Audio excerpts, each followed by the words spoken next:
Exodus chapter 1.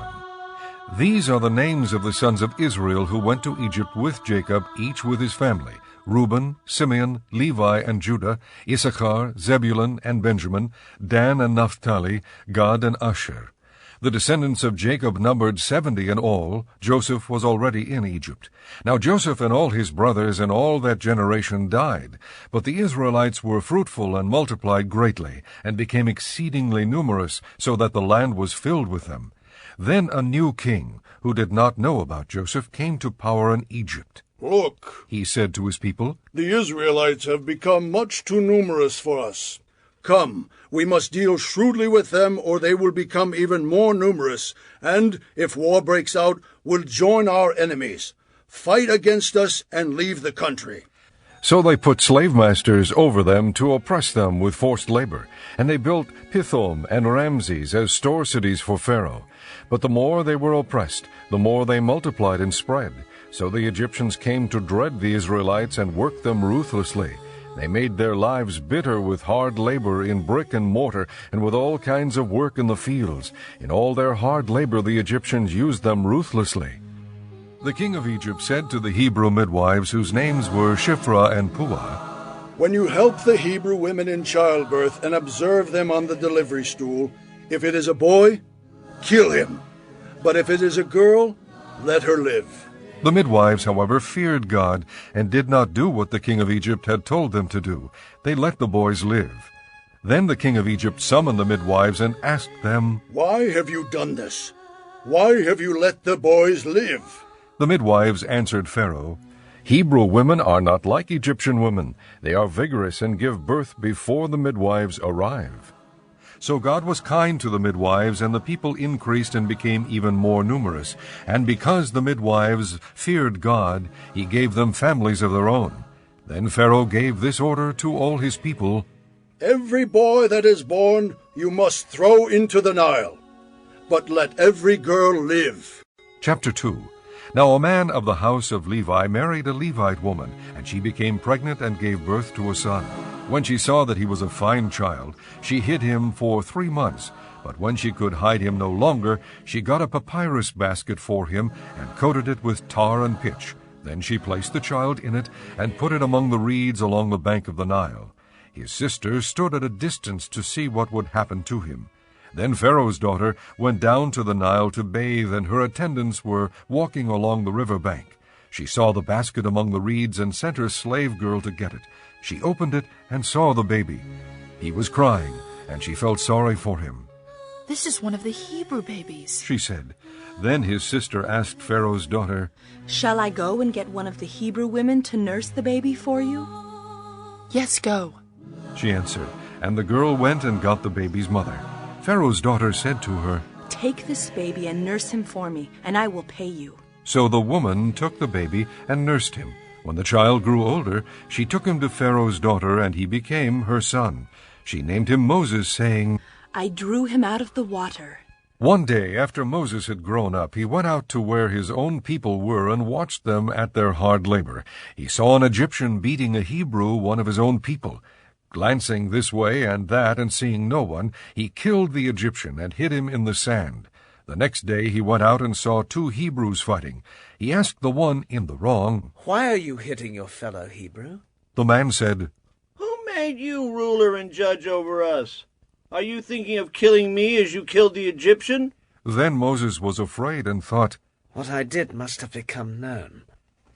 When Pharaoh heard of this, he tried to kill Moses. But Moses fled from Pharaoh and went to live in Midian, where he sat down by a well. Now a priest of Midian had 7 daughters, and they came to draw water and fill the troughs to water their father's flock. Some shepherds came along and drove them away, but Moses got up and came to their rescue and watered their flock.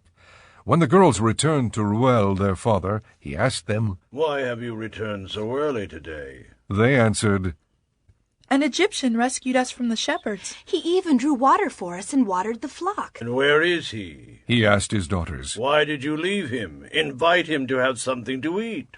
Moses agreed to stay with a man who gave his daughter Zipporah to Moses in marriage. Zipporah gave birth to a son, and Moses named him Gershom, saying, "I have become an alien in a foreign land." During that long period, the king of Egypt died. The Israelites groaned in their slavery and cried out, and their cry for help because of their slavery went up to God.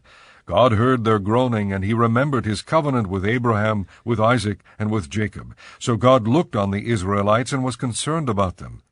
Chapter 3. Now Moses was tending the flock of Jethro, his father-in-law, the priest of Midian, and he led the flock to the far side of the desert and came to Horeb, the mountain of God.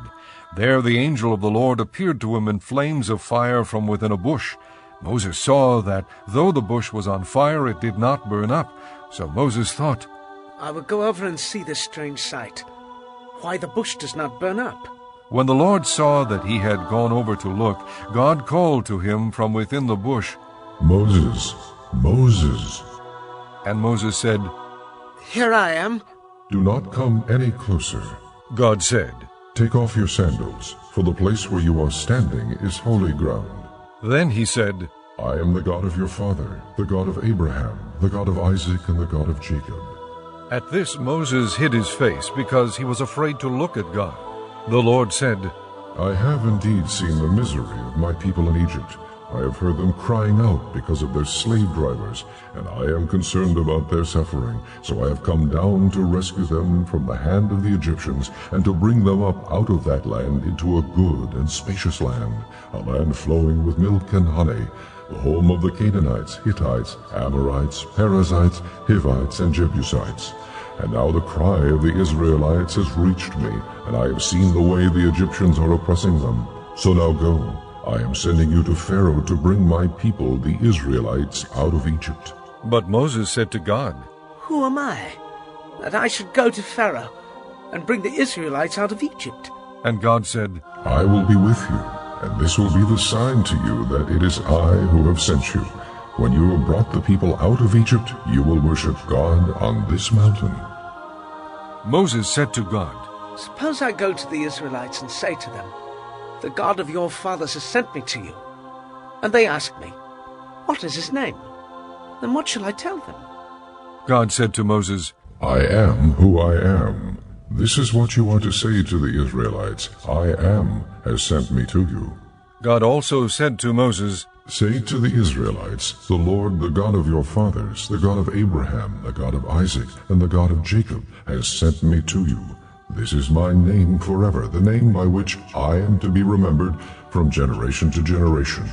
Go, assemble the elders of Israel, and say to them, The Lord, the God of your fathers, the God of Abraham, Isaac, and Jacob, appeared to me and said, I have watched over you, and have seen what has been done to you in Egypt, and I have promised to bring you up out of your misery in Egypt into the land of the Canaanites, Hittites, Amorites, Perizzites, Hivites, and Jebusites, a land flowing with milk and honey.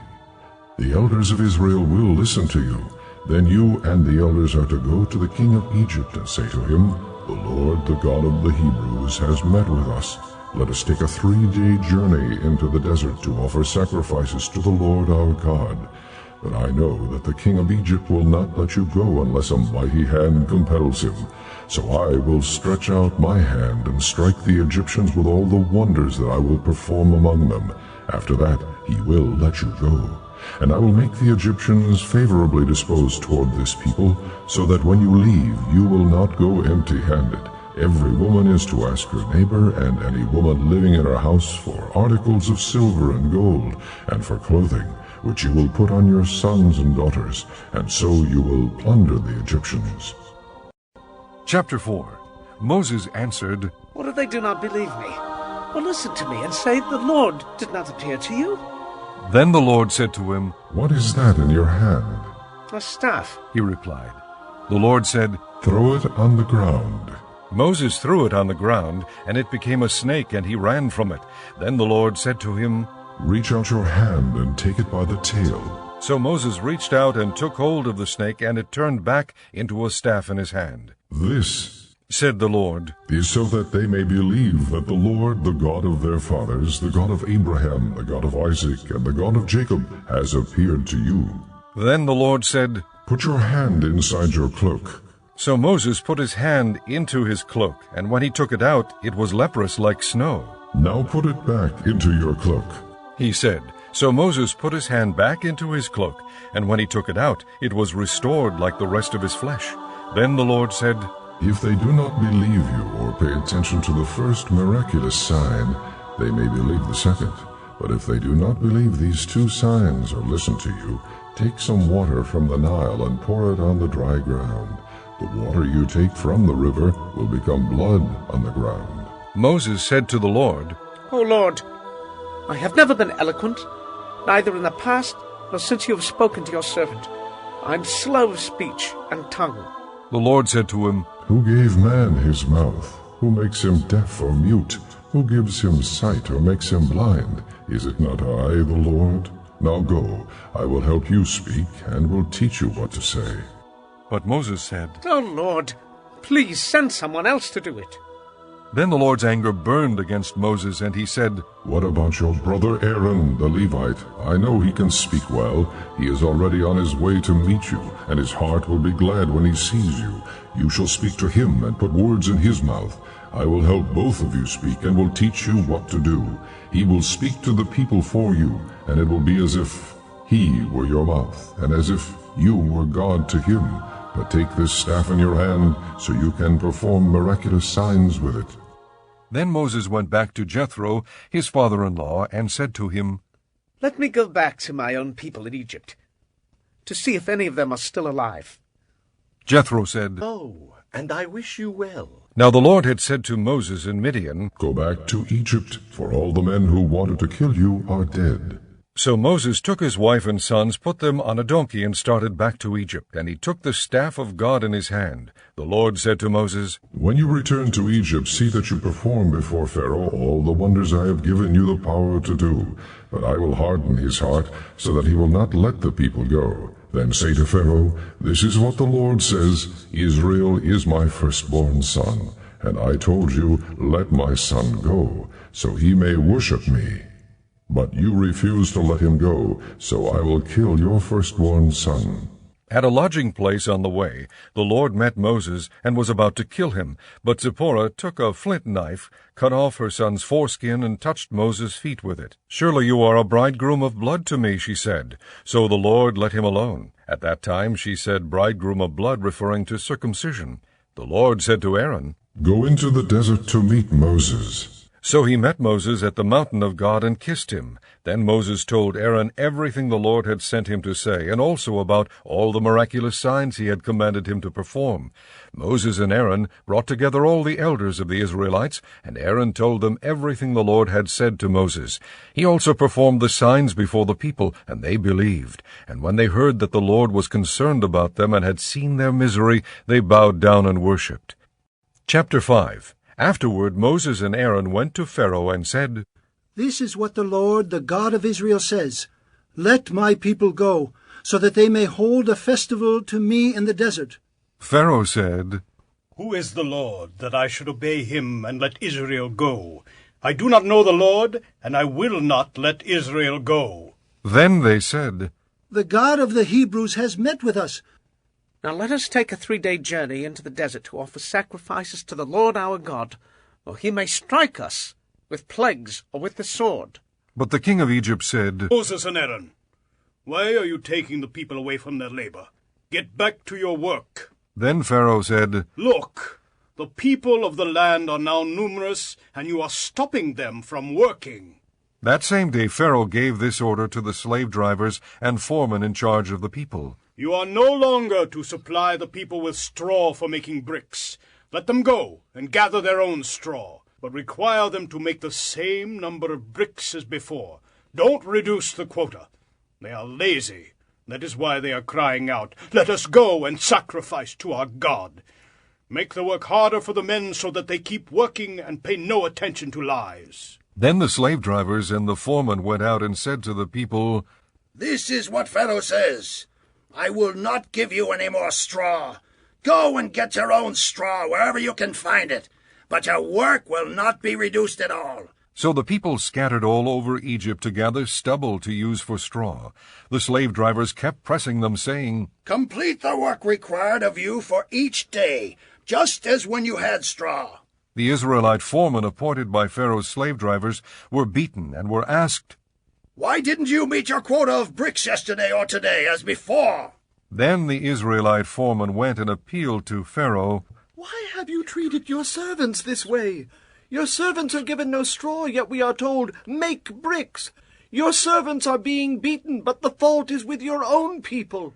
Pharaoh said, Lazy, that's what you are, lazy. That is why you keep saying, let us go and sacrifice to the Lord. Now get to work.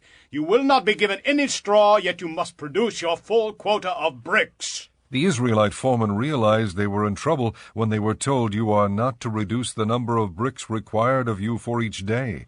When they left Pharaoh, they found Moses and Aaron waiting to meet them, and they said, May the Lord look upon you and judge you. You have made us a stench to Pharaoh and his officials, and have put a sword in their hand to kill us. Moses returned to the Lord and said, O Lord, why have you brought trouble upon this people? Is this why you sent me?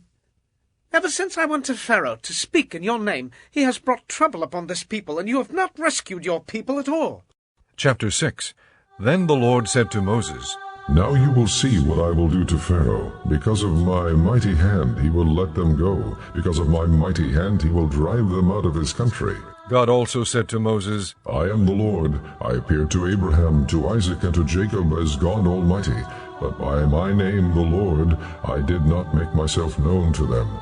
I also established my covenant with them to give them the land of Canaan, where they lived as aliens. Moreover, I have heard the groaning of the Israelites, whom the Egyptians are enslaving, and I have remembered my covenant. Therefore, say to the Israelites, I am the Lord, and I will bring you out from under the yoke of the Egyptians. I will free you from being slaves to them, and I will redeem you with an outstretched arm and with mighty acts of judgment.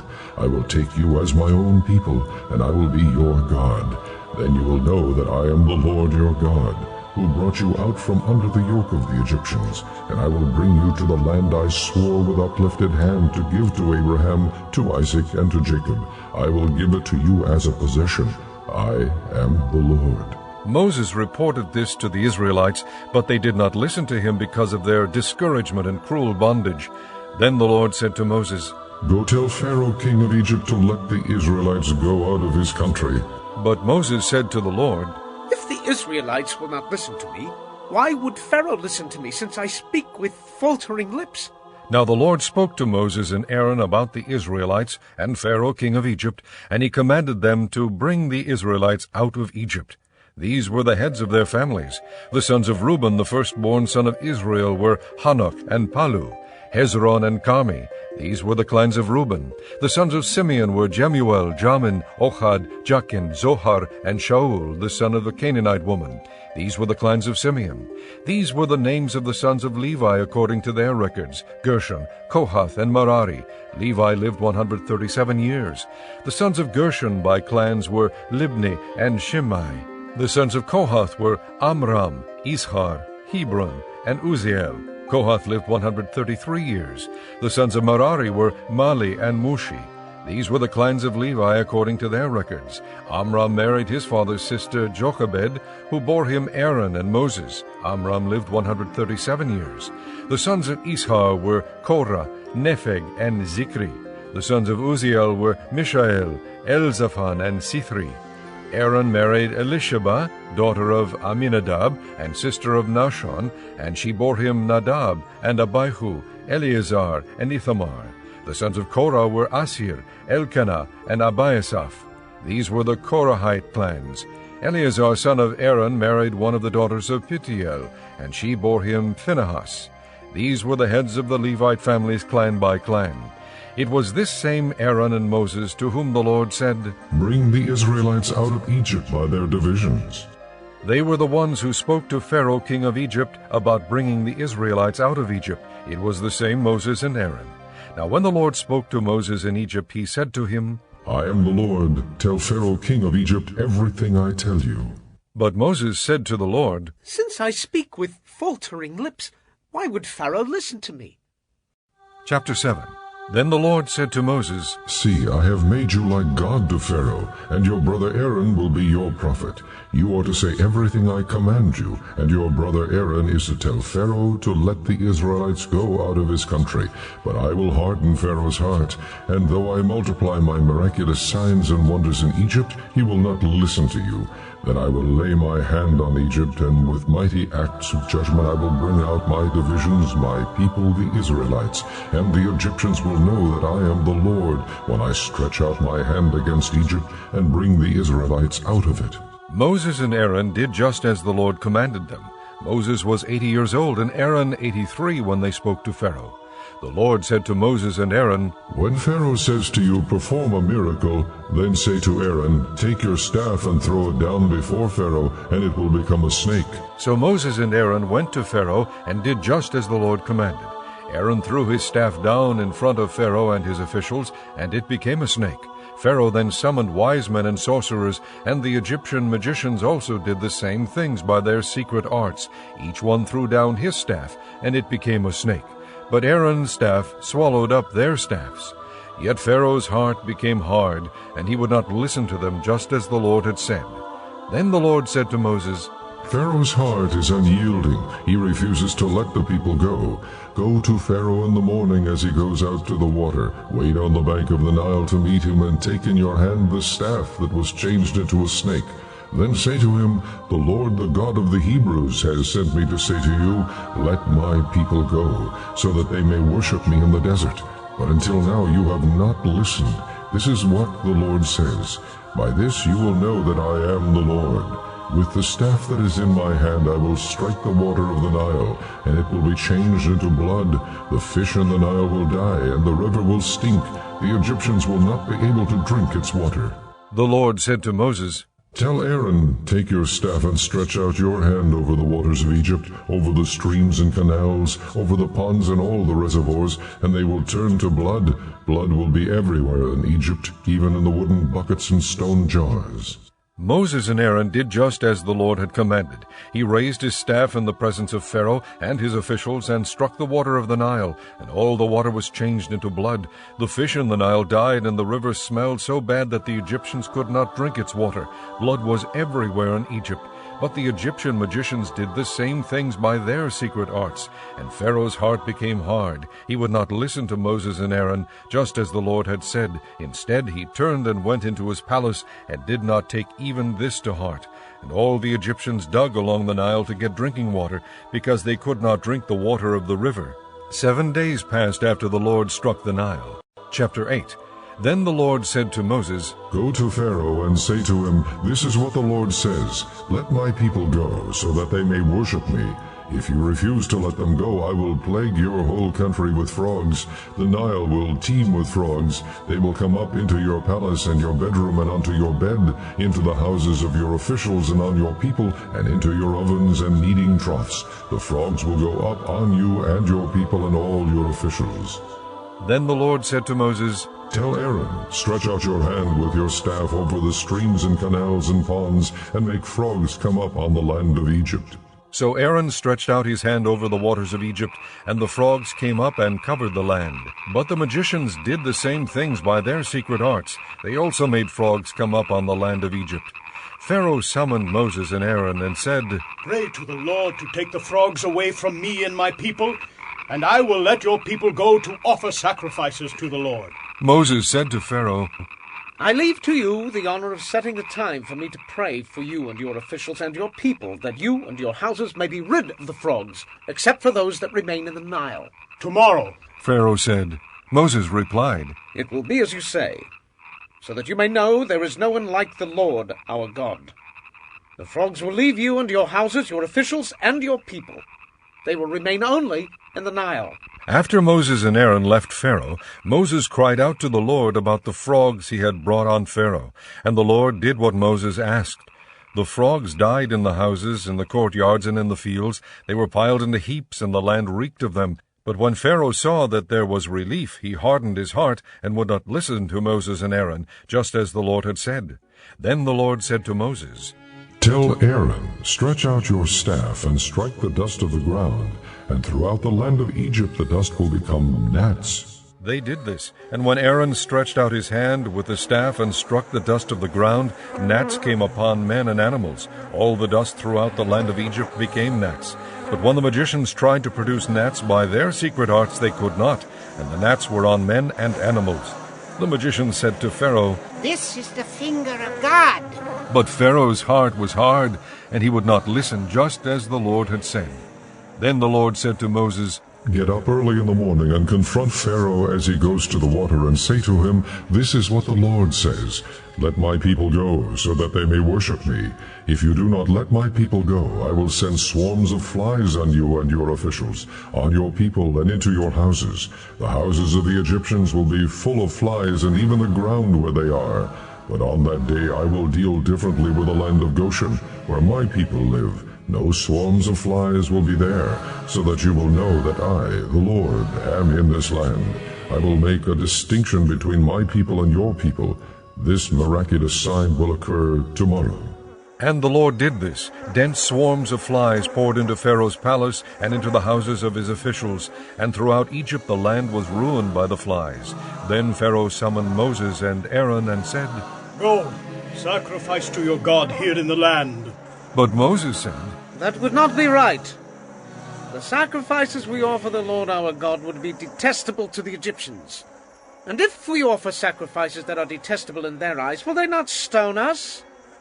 We must take a 3-day journey into the desert to offer sacrifices to the Lord our God as he commands us. Pharaoh said, I will let you go to offer sacrifices to the Lord your God in the desert, but you must not go very far. Now pray for me. Moses answered, As soon as I leave you, I will pray to the Lord, and tomorrow the flies will leave Pharaoh and his officials and his people. Only be sure that Pharaoh does not act deceitfully again by not letting the people go to offer sacrifices to the Lord. Then Moses left Pharaoh and prayed to the Lord, and the Lord did what Moses asked. The flies left Pharaoh and his officials and his people. Not a fly remained. But this time also Pharaoh hardened his heart and would not let the people go. Chapter 9. Then the Lord said to Moses, Go to Pharaoh and say to him, This is what the Lord, the God of the Hebrews, says, Let my people go, so that they may worship me. If you refuse to let them go and continue to hold them back, the hand of the Lord will bring a terrible plague on your livestock in the field, on your horses and donkeys and camels, and on your cattle and sheep and goats. But the Lord will make a distinction between the livestock of Israel and that of Egypt, so that no animal belonging to the Israelites will die. The Lord set a time and said, Tomorrow the Lord will do this in the land.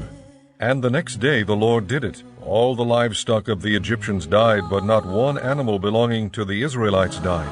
Pharaoh sent men to investigate and found that not even one of the animals of the Israelites had died. Yet his heart was unyielding, and he would not let the people go. Then the Lord said to Moses and Aaron, Take handfuls of soot from a furnace, and have Moses toss it into the air in the presence of Pharaoh. It will become fine dust over the whole land of Egypt, and festering boils will break out on men and animals throughout the land. So they took soot from a furnace and stood before Pharaoh. Moses tossed it into the air, and festering boils broke out on men and animals. The magicians could not stand before Moses because of the boils that were on them and on all the Egyptians. But the Lord hardened Pharaoh's heart, and he would not listen to Moses and Aaron, just as the Lord had said to Moses. Then the Lord said to Moses, Get up early in the morning, confront Pharaoh, and say to him, This is what the Lord, the God of the Hebrews, says. Let my people go, so that they may worship me, or this time I will send the full force of my plagues against you and against your officials and your people, so you may know that there is no one like me in all the earth. For by now I could have stretched out my hand and struck you and your people with a plague that would have wiped you off the earth. But I have raised you up for this very purpose, that I might show you my power, and that my name might be proclaimed in all the earth. You still set yourself against my people, and will not let them go. Therefore at this time tomorrow I will send the worst hailstorm that has ever fallen on Egypt, from the day it was founded till now. Give an order now to bring your livestock and everything you have in the field to a place of shelter, because the hail will fall on every man and animal that has not been brought in and is still out in the field, and they will die. Those officials of Pharaoh who feared the word of the Lord hurried to bring their slaves and their livestock inside, but those who ignored the word of the Lord left their slaves and livestock in the field. Then the Lord said to Moses, Stretch out your hand toward the sky so that hail will fall all over Egypt, on men and animals, and on everything growing in the fields of Egypt. When Moses stretched out his staff toward the sky, the Lord sent thunder and hail, and lightning flashed down to the ground. So the Lord rained hail on the land of Egypt. Hail fell and lightning flashed back and forth. It was the worst storm in all the land of Egypt since it had become a nation. Throughout Egypt hail struck everything of the field, both men and animal. It beat down everything growing in the field and stripped every tree. And they placed it on Hail's land, Goshen, the Israelites. And Pharaoh summoned Moses and Aaron. He said to them, The Lord is right, and I am not wrong. Pray to the Lord. We had enough thunder and hail. I'll let you go. You don't have to stay longer. Moses replied, I've granted, I've spread my hands in prayer. They'll stop, and there'll be no more hail. You know the earth of the Lord. I know you're a stone. Pray to the Lord. We had enough thunder and hail. I will let you go.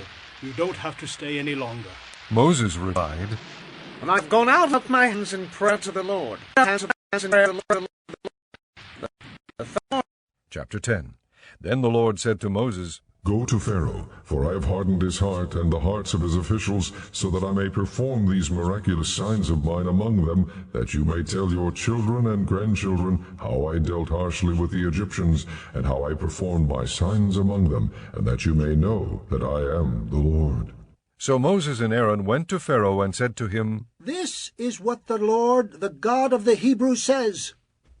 How long will you refuse to humble yourself before me? Let my people go, so that they may worship me.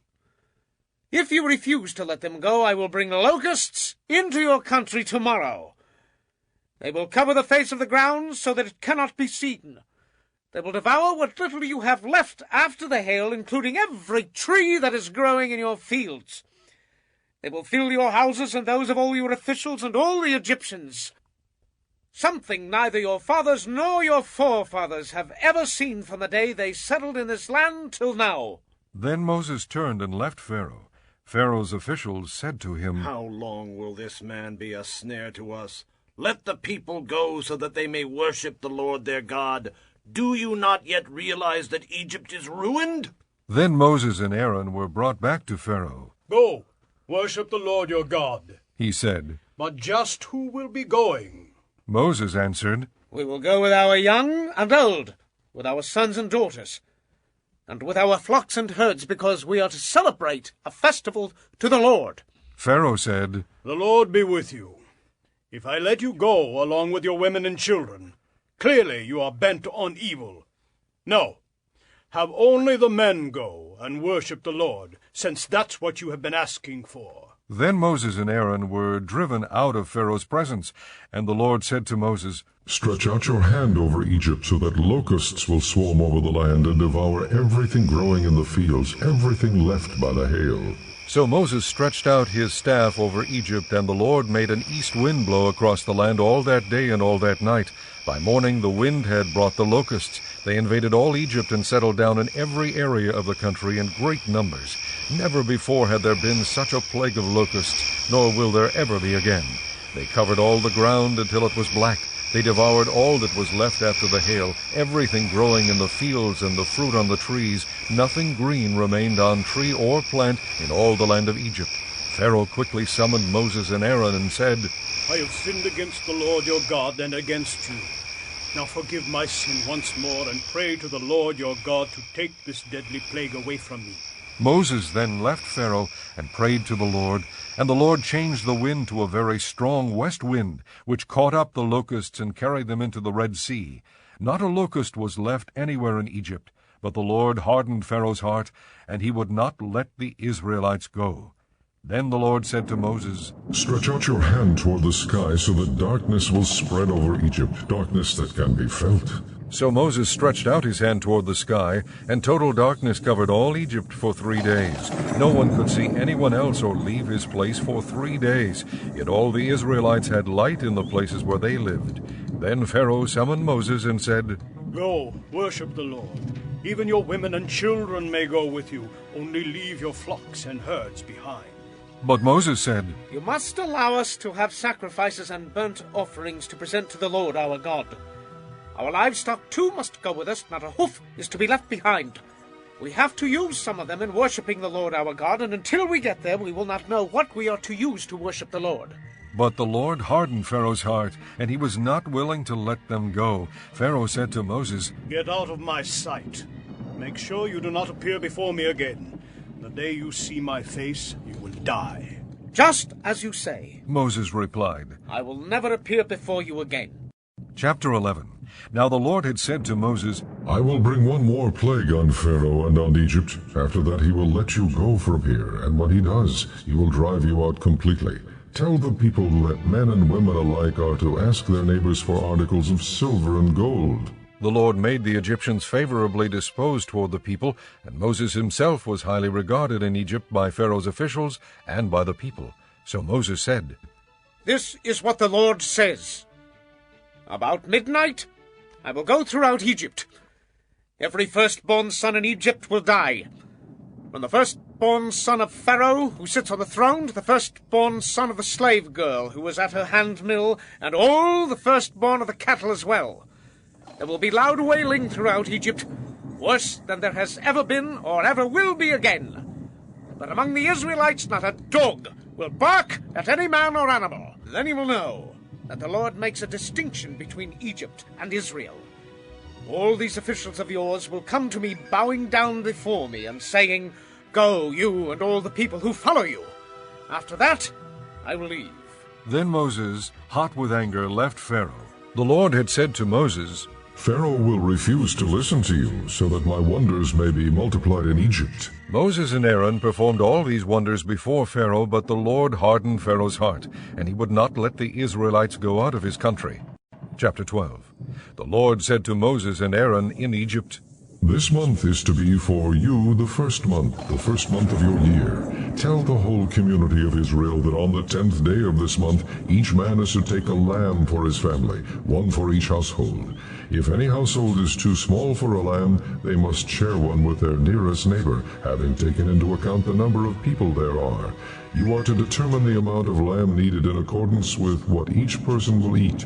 The animals you choose must be year-old males without defect, and you may take them from the sheep or the goats. Take care of them until the 14th day of the month, when all the people of the community of Israel must slaughter them at twilight.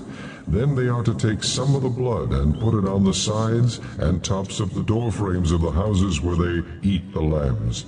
That same night they are to eat the meat roasted over the fire, along with bitter herbs and bread made without yeast. Do not eat the meat raw or cooked in water, but roast it over the fire, head, legs, and inner parts. Do not leave any of it until morning. If some is left till morning, you must burn it. This is how you are to eat it, with your cloak tucked into your belt, your sandals on your feet, and your staff in your hand. Eat it in haste. It is the Lord's Passover. On that same night I will pass through Egypt and strike down every firstborn, both men and animals, and I will bring judgment on all the gods of Egypt. I am the Lord. The blood will be a sign for you on the houses where you are, and when I see the blood I will pass over you. No destructive plague will touch you when I strike Egypt. This is a day you are to commemorate. For the generations to come you shall celebrate it as a festival to the Lord, a lasting ordinance. For 7 days you are to eat bread made without yeast. On the first day remove the yeast from your houses, for whoever eats anything with yeast in it from the first day through the 7th must be cut off from Israel. On the first day hold a sacred assembly, and another one on the 7th day. Do no work at all on these days, except to prepare food for everyone to eat. That is all you may do. Celebrate the feast of unleavened bread, because it was on this very day that I brought your divisions out of Egypt. Celebrate this day as a lasting ordinance for the generations to come. In the first month you are to eat bread made without yeast, from the evening of the 14th day until the evening of the 21st day. For 7 days no yeast is to be found in your houses, and whoever eats anything with yeast in it must be cut off from the community of Israel, whether he is an alien or native born. Eat nothing made with yeast. Wherever you live, you must eat unleavened bread. Then Moses summoned all the elders of Israel and said to them, Go at once and select the animals for your families and slaughter the Passover lamb. Take a bunch of hyssop, dip it into the blood in the basin, and put some of the blood on the top and on both sides of the doorframe. Not one of you shall go out the door of his house until morning. When the Lord goes through the land to strike down the Egyptians, he will see the blood on the top and the sides of the doorframe and will pass over that doorway, and he will not permit the destroyer to enter your houses and strike you down. Obey these instructions as a lasting ordinance for you and your descendants. When you enter the land that the Lord will give you as he promised, observe this ceremony. And when your children ask you, "What does this ceremony mean to you?" then tell them it is the Passover sacrifice to the Lord, who passed over the houses of the Israelites in Egypt and spared our homes when he struck down the Egyptians. Then the people bowed down and worshipped. The Israelites did just what the Lord commanded Moses and Aaron. At midnight the Lord struck down all the firstborn in Egypt, from the firstborn of Pharaoh, who sat on the throne, to the firstborn of the prisoner who was in the dungeon, and the firstborn of all the livestock as well. Pharaoh and all his officials and all the Egyptians got up during the night, and there was loud wailing in Egypt, for there was not a house without someone dead. During the night Pharaoh summoned Moses and Aaron and said, "Up, leave my people, you and the Israelites. Go, worship the Lord as you have requested. Take your flocks and herds as you have said, and go. And also bless me." The Egyptians urged the people to hurry and leave the country, for otherwise, they said, we will all die. So the people took their dough before the yeast was added and carried it on their shoulders in kneading troughs wrapped in clothing. The Israelites did as Moses instructed and asked the Egyptians for articles of silver and gold and for clothing. The Lord had made the Egyptians favorably disposed toward the people, and they gave them what they asked for, so they plundered the Egyptians. The Israelites journeyed from Ramses to Succoth. There were about 600,000 men on foot, besides women and children. Many other people went up with them, as well as large droves of livestock, both flocks and herds. With the dough they had brought from Egypt, they baked cakes of unleavened bread. The dough was without yeast because they had been driven out of Egypt and did not have time to prepare food for themselves. Now the length of time the Israelite people lived in Egypt was 430 years. At the end of the 430 years, to the very day, all the Lord's divisions left Egypt. Because the Lord kept vigil that night to bring them out of Egypt, on this night all the Israelites are to keep vigil to honor the Lord for the generations to come. The Lord said to Moses and Aaron, These are the regulations for the Passover. No foreigner is to eat of it. Any slave you have bought may eat of it after you have circumcised him, but a temporary resident and a hired worker may not eat of it. It must be eaten inside one house. Take none of the meat outside the house. Do not break any of the bones. The whole community of Israel must celebrate it. An alien living among you who wants to celebrate the Lord's Passover must have all the males in his household circumcised. Then he may take part like one born in the land. No uncircumcised male may eat of it.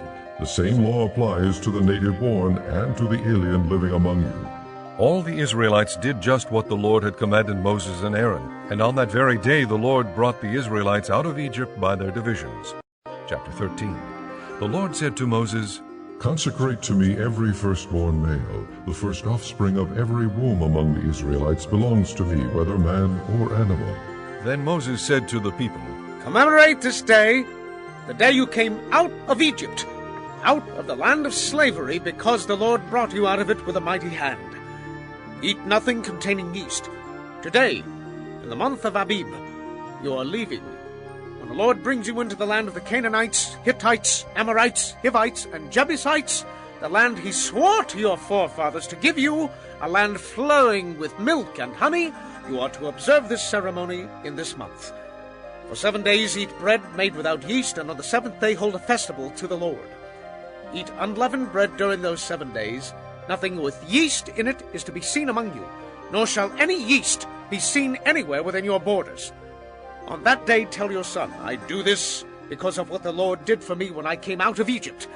This observance will be for you like a sign on your hand and a reminder on your forehead that the law of the Lord is to be on your lips.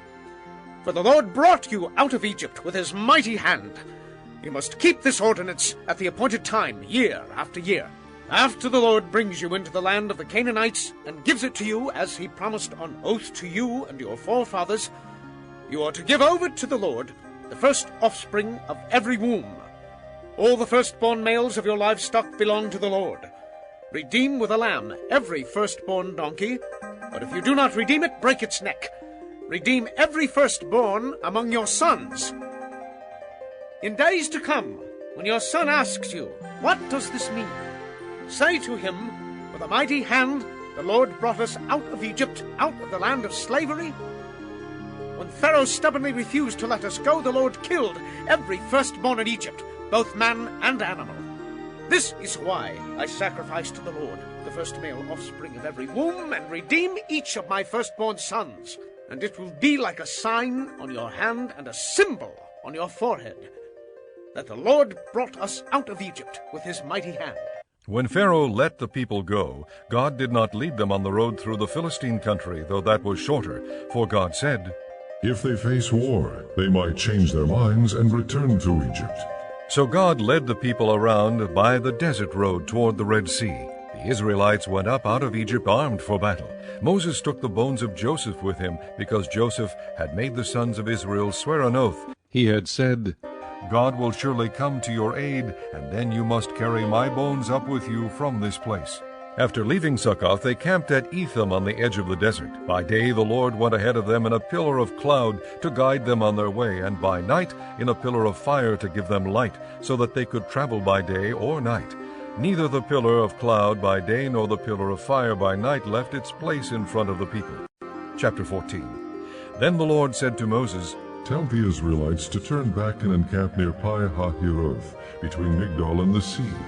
They are to encamp by the sea directly opposite Baal-zephon. Pharaoh will think the Israelites are wandering around the land in confusion, hemmed in by the desert. And I will harden Pharaoh's heart, and he will pursue them. But I will gain glory for myself through Pharaoh and all his army, and the Egyptians will know that I am the Lord. So the Israelites did this. When the king of Egypt was told that the people had fled, Pharaoh and his officials changed their minds about them and said, What have we done? We have let the Israelites go and have lost their services. So he had his chariot made ready and took his army with him. He took 600 of the best chariots along with all the other chariots of Egypt, with officers over all of them. The Lord hardened the heart of Pharaoh, king of Egypt, so that he pursued the Israelites, who were marching out boldly. The Egyptians, all Pharaoh's horses and chariots, horsemen and troops, pursued the Israelites and overtook them as they camped by the sea near Pi-hahiroth, opposite Baal-zephon.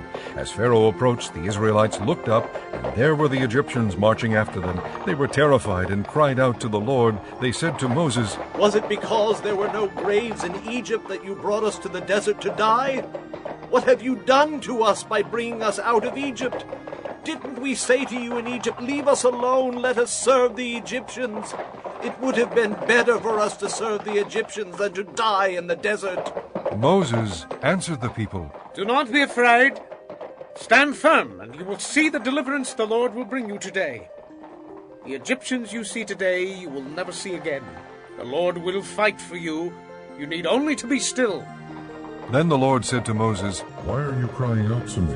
Tell the Israelites to move on. Raise your staff and stretch out your hand over the sea to divide the water, so that the Israelites can go through the sea on dry ground. I will harden the hearts of the Egyptians so that they will go in after them, and I will gain glory through Pharaoh and all his army, through his chariots and his horsemen. The Egyptians will know that I am the Lord when I gain glory through Pharaoh, his chariots, and his horsemen. Then the angel of God, who had been traveling in front of Israel's army, withdrew and went behind them. The pillar of cloud also moved from in front and stood behind them, coming between the armies of Egypt and Israel. Throughout the night the cloud brought darkness to the one side and light to the other side, so neither went near the other all night long. Then Moses stretched out his hand over the sea, and all that night the Lord drove the sea back with a strong east wind and turned it into dry land. The waters were divided, and the Israelites went through the sea on dry ground, with a wall of water on their right and on their left. The Egyptians pursued them, and all Pharaoh's horses and chariots and horsemen followed them into the sea. During the last watch of the night the Lord looked down from the pillar of fire and cloud at the Egyptian army and threw it into confusion. He made the wheels of their chariots come off, so that they had difficulty driving, and the Egyptians said, Let's get away from the Israelites. The Lord is fighting for them against Egypt. Then the Lord said to Moses, Stretch out your hand over the sea so that the waters may flow back over the Egyptians and their chariots and horsemen. Moses stretched out his hand over the sea, and at daybreak the sea went back to its place. The Egyptians were fleeing toward it, and the Lord swept them into the sea. The water flowed back and covered the chariots and horsemen, the entire army of Pharaoh that had followed the Israelites into the sea. Not one of them survived. But the Israelites went through the sea on dry ground, with a wall of water on their right and on their left.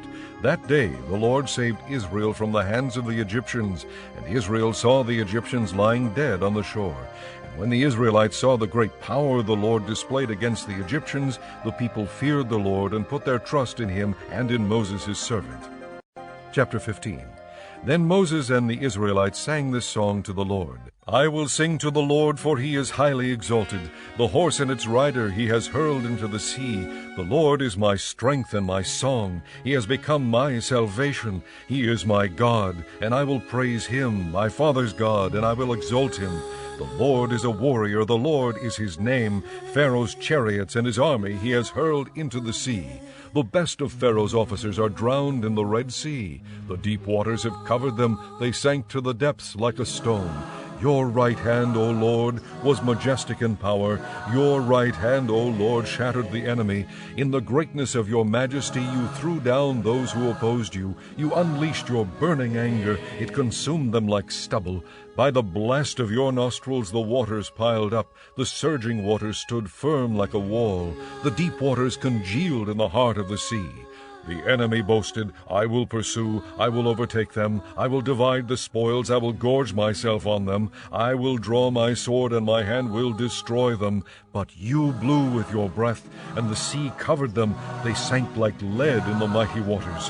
Who among the gods is like you, O Lord? Who is like you, majestic in holiness, awesome in glory, working wonders? You stretched out your right hand, and the earth swallowed them. In your unfailing love you will lead the people you have redeemed.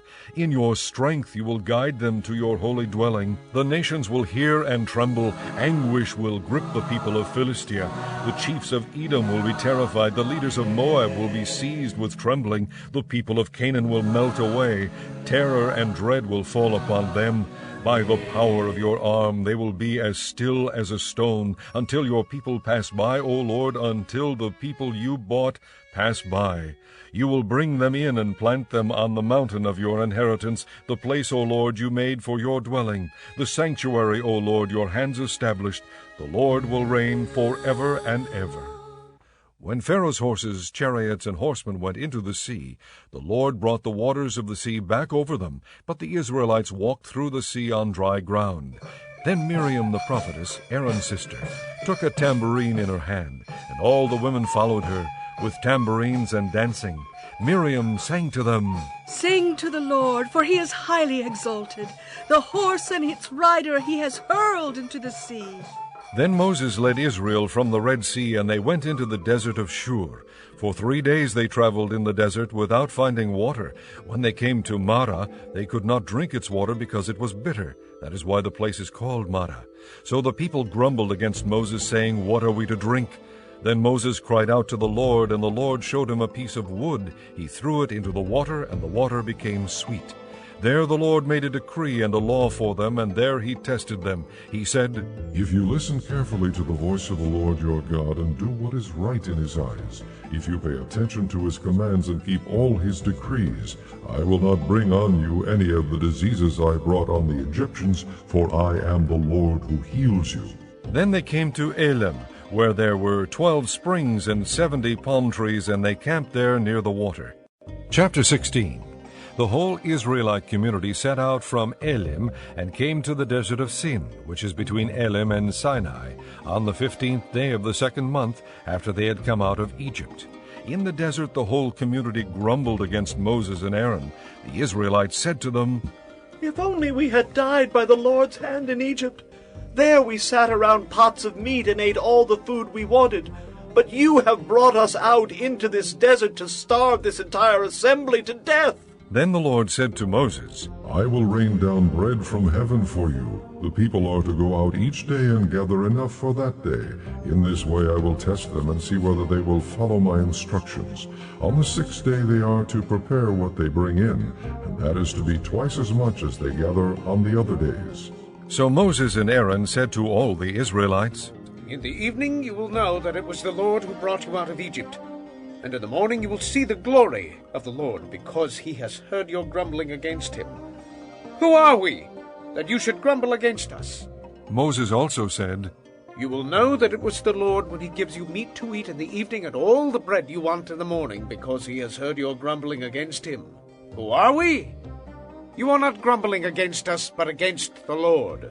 Then Moses told Aaron, Say to the entire Israelite community, Come before the Lord, for he has heard your grumbling. While Aaron was speaking to the whole Israelite community, they looked toward the desert, and there was the glory of the Lord appearing in the cloud. The Lord said to Moses, I have heard the grumbling of the Israelites. Tell them, at twilight you will eat meat, and in the morning you will be filled with bread. Then you will know that I am the Lord your God. That evening quail came and covered the camp, and in the morning there was a layer of dew around the camp. When the dew was gone, thin flakes like frost on the ground appeared on the desert floor. When the Israelites saw it, they said to each other, What is it? For they did not know what it was. Moses said to them, It is the bread the Lord has given you to eat. This is what the Lord has commanded. Each one is to gather as much as he needs. Take an omer for each person you have in your tent. The Israelites did as they were told. Some gathered much, some little, and when they measured it by the omer, he who gathered much did not have too much, and he who gathered little did not have too little. Each one gathered as much as he needed. Then Moses said to them, No one is to keep any of it until morning. However, some of them paid no attention to Moses. They kept part of it until morning, but it was full of maggots and began to smell. So Moses was angry with them. Each morning everyone gathered as much as he needed, and when the sun grew hot it melted away. On the 6th day they gathered twice as much, 2 omers for each person. And the leaders of the community came and reported this to Moses. He said to them, This is what the Lord commanded. Tomorrow is to be a day of rest, a holy Sabbath to the Lord. So bake what you want to bake and boil what you want to boil. Save whatever is left and keep it until morning. So they saved it until morning as Moses commanded, and it did not stink or get maggots in it. Eat it today, Moses said, because today is a Sabbath to the Lord. You will not find any of it on the ground today. 6 days you are to gather it, but on the 7th day, the Sabbath, there will not be any. Nevertheless, some of the people went out on the 7th day to gather it, but they found none. Then the Lord said to Moses, How long will you refuse to keep my commands and my instructions? Bear in mind that the Lord has given you the Sabbath. That is why on the 6th day he gives you bread for 2 days. Everyone is to stay where he is on the 7th day. No one is to go out. So the people rested on the 7th day. The people of Israel called the bread manna. It was white like coriander seed and tasted like wafers made with honey. Moses said, This is what the Lord has commanded. Take an omer of manna and keep it for the generations to come, so they can see the bread I gave you to eat in the desert when I brought you out of Egypt. So Moses said to Aaron, Take a jar and put an omer of manna in it, then place it before the Lord to be kept for the generations to come. As the Lord commanded Moses, Aaron put the manna in front of the testimony, that it might be kept. The Israelites ate manna 40 years until they came to a land that was settled. They ate manna until they reached the border of Canaan. An omer is 1/10 of an ephah. Chapter 17. The whole Israelite community set out from the desert of Sin, traveling from place to place as the Lord commanded. They camped at Rephidim, but there was no water for the people to drink, so they quarreled with Moses and said, Give us water to drink. Moses replied, Why do you quarrel with me? Why do you put the Lord to the test? But the people were thirsty for water there, and they grumbled against Moses. They said, Why did you bring us up out of Egypt to make us and our children and livestock die of thirst? Then Moses cried out to the Lord, What am I to do with these people? They are almost ready to stone me. The Lord answered Moses, Walk on ahead of the people. Take with you some of the elders of Israel, and take in your hand the staff with which you struck the Nile, and go. I will stand there before you by the rock at Horeb. Strike the rock, and water will come out of it for the people to drink. So Moses did this in the sight of the elders of Israel, and he called the place Massah and Meribah, because the Israelites quarreled, and because they tested the Lord, saying, Is the Lord among us or not? The Amalekites came and attacked the Israelites at Rephidim. Moses said to Joshua, "Choose some of our men and go out to fight the Amalekites. Tomorrow I will stand on top of the hill with the staff of God in my hands." So Joshua fought the Amalekites as Moses had ordered, and Moses, Aaron, and Hur went to the top of the hill. As long as Moses held up his hands, the Israelites were winning, but whenever he lowered his hands, the Amalekites were winning. When Moses' hands grew tired, they took a stone and put it under him, and he sat on it. Aaron and Hur held his hands up, one on one side, one on the other, so that his hands remained steady till sunset. So Joshua overcame the Amalekite army with the sword. Then the Lord said to Moses, "Write this on a scroll as something to be remembered, and make sure that Joshua hears it, because I will completely blot out the memory of Amalek from under heaven." Moses built an altar and called it, "The Lord is my banner." He said, "For hands were lifted up to the throne of the Lord. The Lord will be at war against the Amalekites from generation to generation." Chapter 18.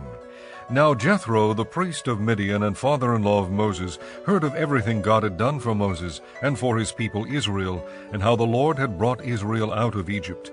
After Moses had sent away his wife Zipporah, his father-in-law Jethro received her and her 2 sons.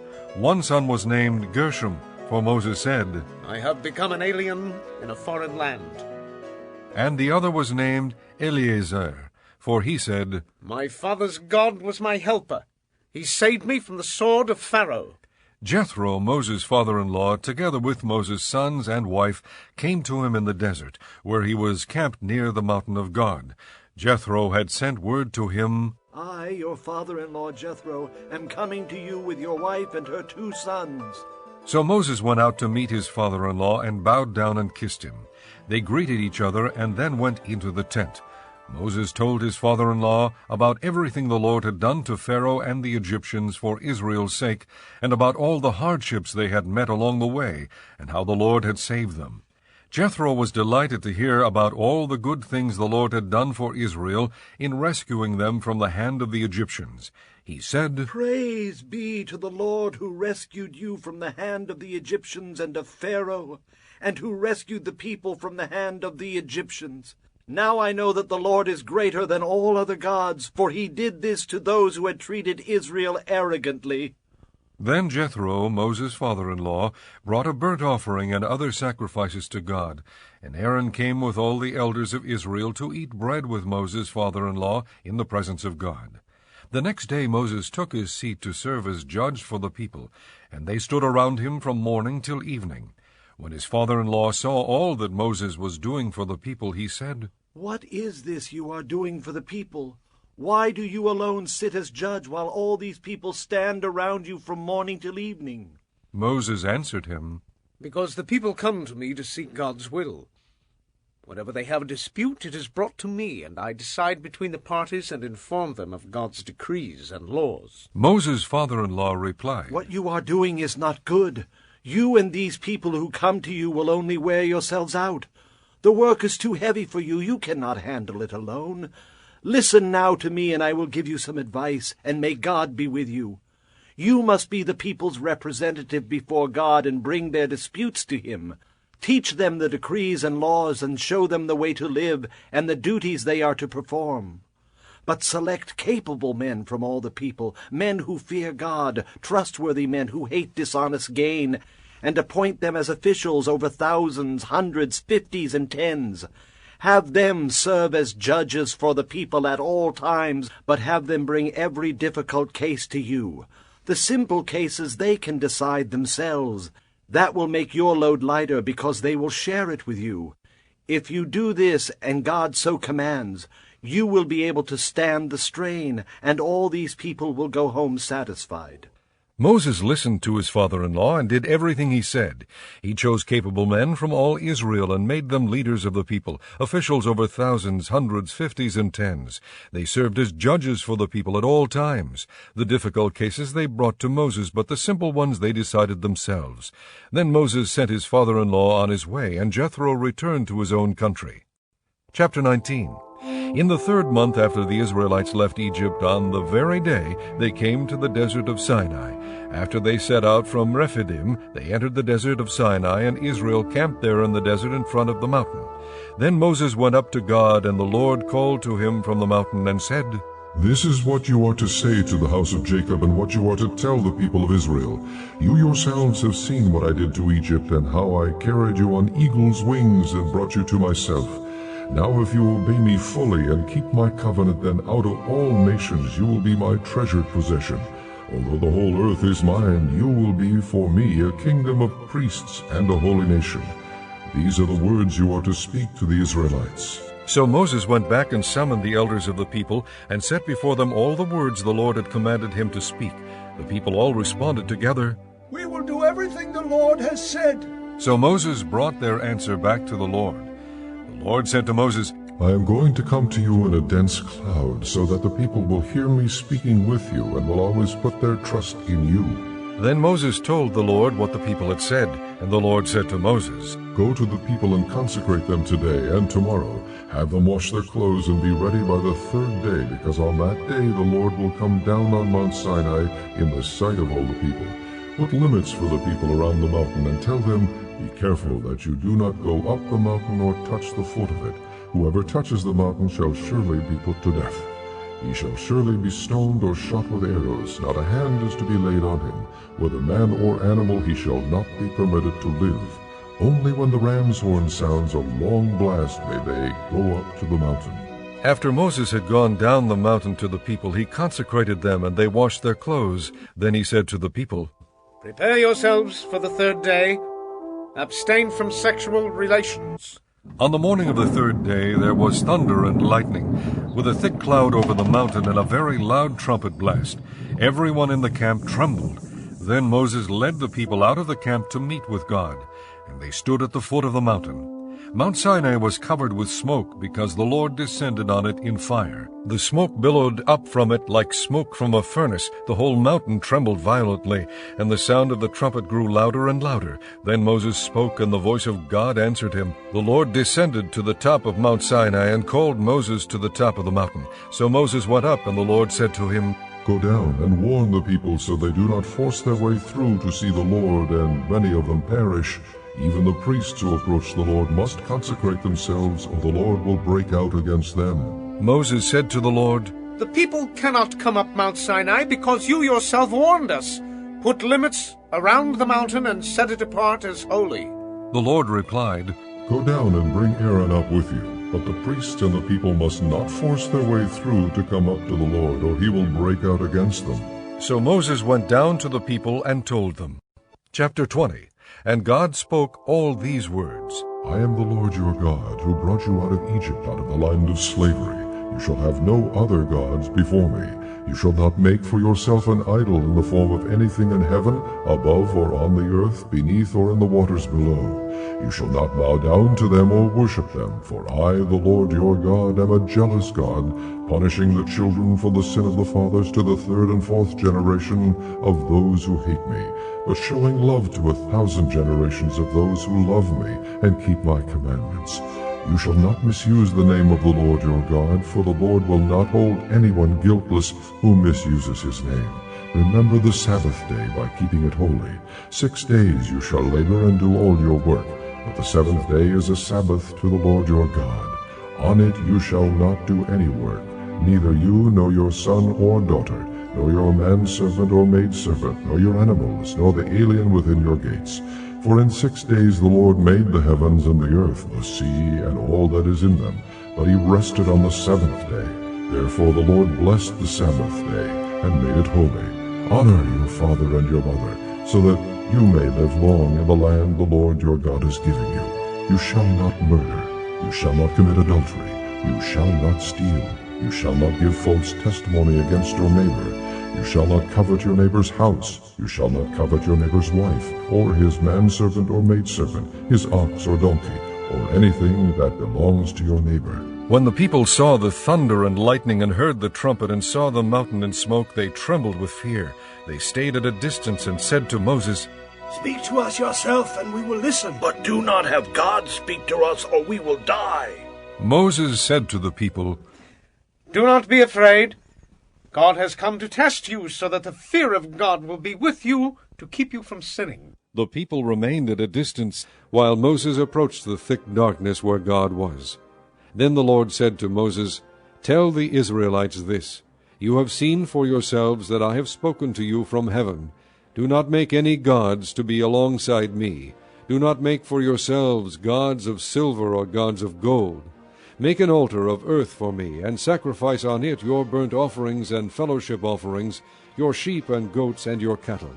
Wherever I cause my name to be honored, I will come to you and bless you. If you make an altar of stones for me, do not build it with dressed stones, for you will defile it if you use a tool on it. And do not go up to my altar on steps, lest your nakedness be exposed on it." Chapter 21. These are the laws you are to set before them. If you buy a Hebrew servant, he is to serve you for 6 years, but in the 7th year he shall go free without paying anything.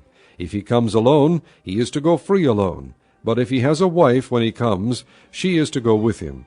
If his master gives him a wife, and she bears him sons or daughters, the woman and her children shall belong to her master, and only the man shall go free.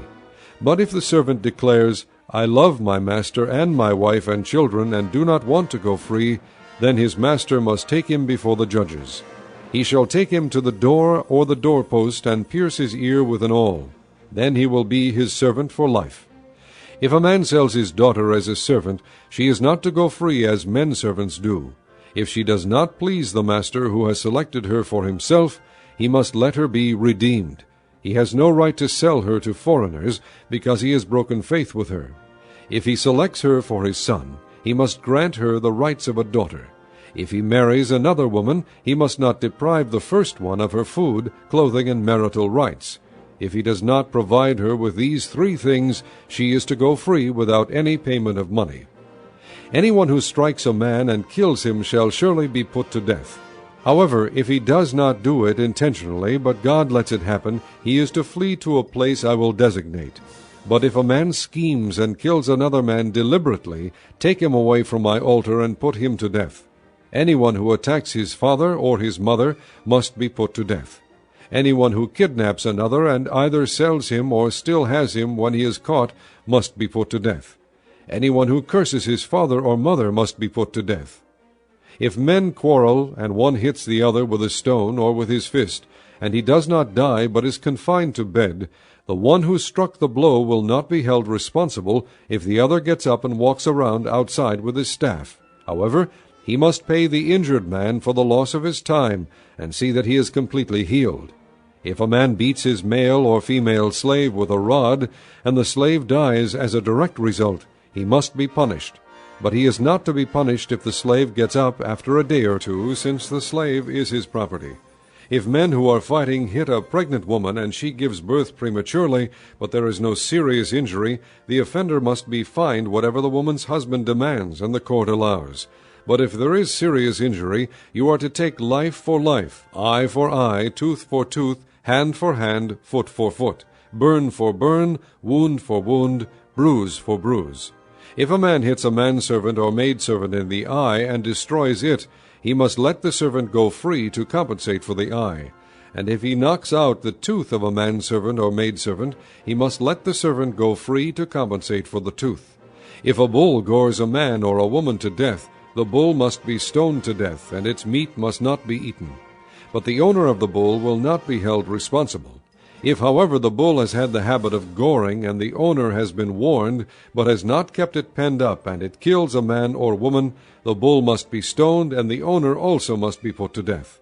However, if payment is demanded of him, he may redeem his life by paying whatever is demanded. This law also applies if the bull gores a son or daughter. If the bull gores a male or female slave, the owner must pay 30 shekels of silver to the master of the slave, and the bull must be stoned.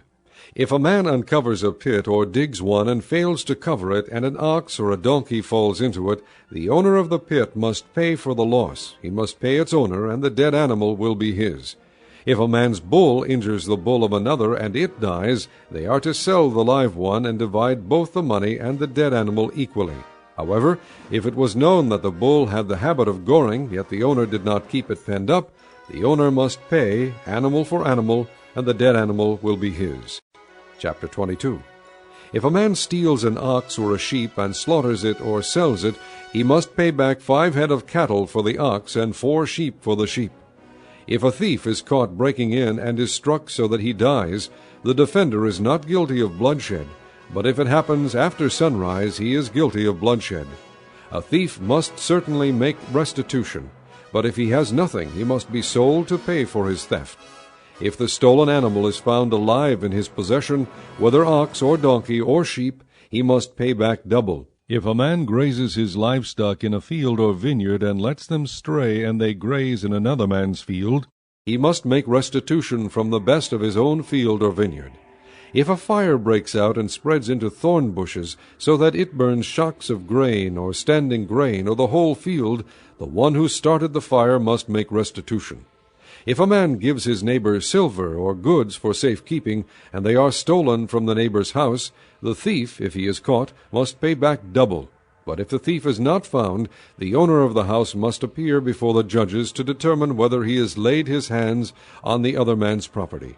In all cases of illegal possession of an ox, a donkey, a sheep, a garment, or any other lost property about which somebody says, "This is mine," both parties are to bring their cases before the judges. The one whom the judges declare guilty must pay back double to his neighbor. If a man gives a donkey, an ox, a sheep, or any other animal to his neighbor for safekeeping, and it dies or is injured or is taken away while no one is looking, the issue between them will be settled by the taking of an oath before the Lord that the neighbor did not lay hands on the other person's property. The owner is to accept this, and no restitution is required. But if the animal was stolen from the neighbor, he must make restitution to the owner. If it was torn to pieces by a wild animal, he shall bring in the remains as evidence, and he will not be required to pay for the torn animal. If a man borrows an animal from his neighbor, and it is injured or dies while the owner is not present, he must make restitution. But if the owner is with the animal, the borrower will not have to pay. If the animal was hired, the money paid for the hire covers the loss. If a man seduces a virgin who is not pledged to be married and sleeps with her, he must pay the bride price, and she shall be his wife. If her father absolutely refuses to give her to him, he must still pay the bride price for virgins. Do not allow a sorceress to live. Anyone who has sexual relations with an animal must be put to death. Whoever sacrifices to any god other than the Lord must be destroyed. Do not mistreat an alien or oppress him, for you were aliens in Egypt. Do not take advantage of a widow or an orphan. If you do and they cry out to me, I will certainly hear their cry. My anger will be aroused, and I will kill you with the sword. Your wives will become widows, and your children fatherless. If you lend money to one of my people among you who is needy, do not be like a moneylender. Charge him no interest. If you take your neighbor's cloak as a pledge, return it to him by sunset, because his cloak is the only covering he has for his body. What else will he sleep in? When he cries out to me, I will hear, for I am compassionate. Do not blaspheme God or curse the ruler of your people. Do not hold back offerings from your granaries or your vats. You must give me the firstborn of your sons. Do the same with your cattle and your sheep. Let them stay with their mothers for 7 days, but give them to me on the 8th day. You are to be my holy people, so do not eat the meat of an animal torn by wild beasts. Throw it to the dogs. Chapter 23. Do not spread false reports. Do not help a wicked man by being a malicious witness. Do not follow the crowd in doing wrong. When you give testimony in a lawsuit, do not pervert justice by siding with the crowd, and do not show favoritism to a poor man in his lawsuit. If you come across your enemy's ox or donkey wandering off, be sure to take it back to him. If you see the donkey of someone who hates you fallen down under its load, do not leave it there. Be sure you help him with it. Do not deny justice to your poor people in their lawsuits. Have nothing to do with a false charge, and do not put an innocent or honest person to death, for I will not acquit the guilty. Do not accept a bribe, for a bribe blinds those who see and twists the words of the righteous. Do not oppress an alien. You yourselves know how it feels to be aliens, because you were aliens in Egypt. For 6 years you are to sow your fields and harvest the crops. But during the 7th year let the land lie unplowed and unused. Then the poor among your people may get food from it, and the wild animals may eat what they leave. Do the same with your vineyard and your olive grove. 6 days do your work, but on the 7th day do not work, so that your ox and your donkey may rest, and the slave born in your household, and the alien as well, may be refreshed. Be careful to do everything I have said to you. Do not invoke the names of other gods. Do not let them be heard on your lips. 3 times a year you are to celebrate a festival to me. Celebrate the feast of unleavened bread. For 7 days eat bread made without yeast, as I commanded you. Do this at the appointed time in the month of Abib, for in that month you came out of Egypt. No one is to appear before me empty-handed. Celebrate the feast of harvest with the first fruits of the crops you sow in your field. Celebrate the feast of ingathering at the end of the year, when you gather in your crops from the field. 3 times a year all the men are to appear before the sovereign Lord. Do not offer the blood of a sacrifice to me along with anything containing yeast. The fat of my festival offerings must not be kept until morning. Bring the best of the firstfruits of your soil to the house of the Lord your God. Do not cook a young goat in its mother's milk. See, I am sending an angel ahead of you to guard you along the way, and to bring you to the place I have prepared. Pay attention to him and listen to what he says. Do not rebel against him. He will not forgive your rebellion, since my name is in him. If you listen carefully to what he says and do all that I say, I will be an enemy to your enemies, and will oppose those who oppose you. My angel will go ahead of you and bring you into the land of the Amorites, Hittites, Perizzites, Canaanites, Hivites, and Jebusites, and I will wipe them out.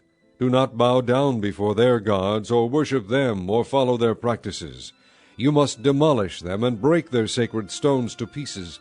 Worship the Lord your God, and his blessing will be on your food and water. I will take away sickness from among you, and none will miscarry or be barren in your land. I will give you a full lifespan. I will send my terror ahead of you, and throw into confusion every nation you encounter. I will make all your enemies turn their backs and run. I will send the hornet ahead of you to drive the Hivites, Canaanites, and Hittites out of your way. But I will not drive them out in a single year, because the land would become desolate, and the wild animals too numerous for you. Little by little I will drive them out before you, until you have increased enough to take possession of the land. I will establish your borders from the Red Sea to the Sea of the Philistines, and from the desert to the river. I will hand over to you the people who live in the land, and you will drive them out before you. Do not make a covenant with them or with their gods. Do not let them live in your land, or they will cause you to sin against me, because the worship of their gods will certainly be a snare to you. Chapter 24. Then he said to Moses, Come up to the Lord, you and Aaron, Nadab, and Abihu, and 70 of the elders of Israel. You are to worship at a distance, but Moses alone is to approach the Lord. The others must not come near, and the people may not come up with him. When Moses went and told the people all the Lord's words and laws, they responded with one voice, Everything the Lord has said we will do. Moses then wrote down everything the Lord had said. He got up early the next morning and built an altar at the foot of the mountain and set up 12 stone pillars representing the 12 tribes of Israel. Then he sent young Israelite men, and they offered burnt offerings and sacrificed young bulls as fellowship offerings to the Lord.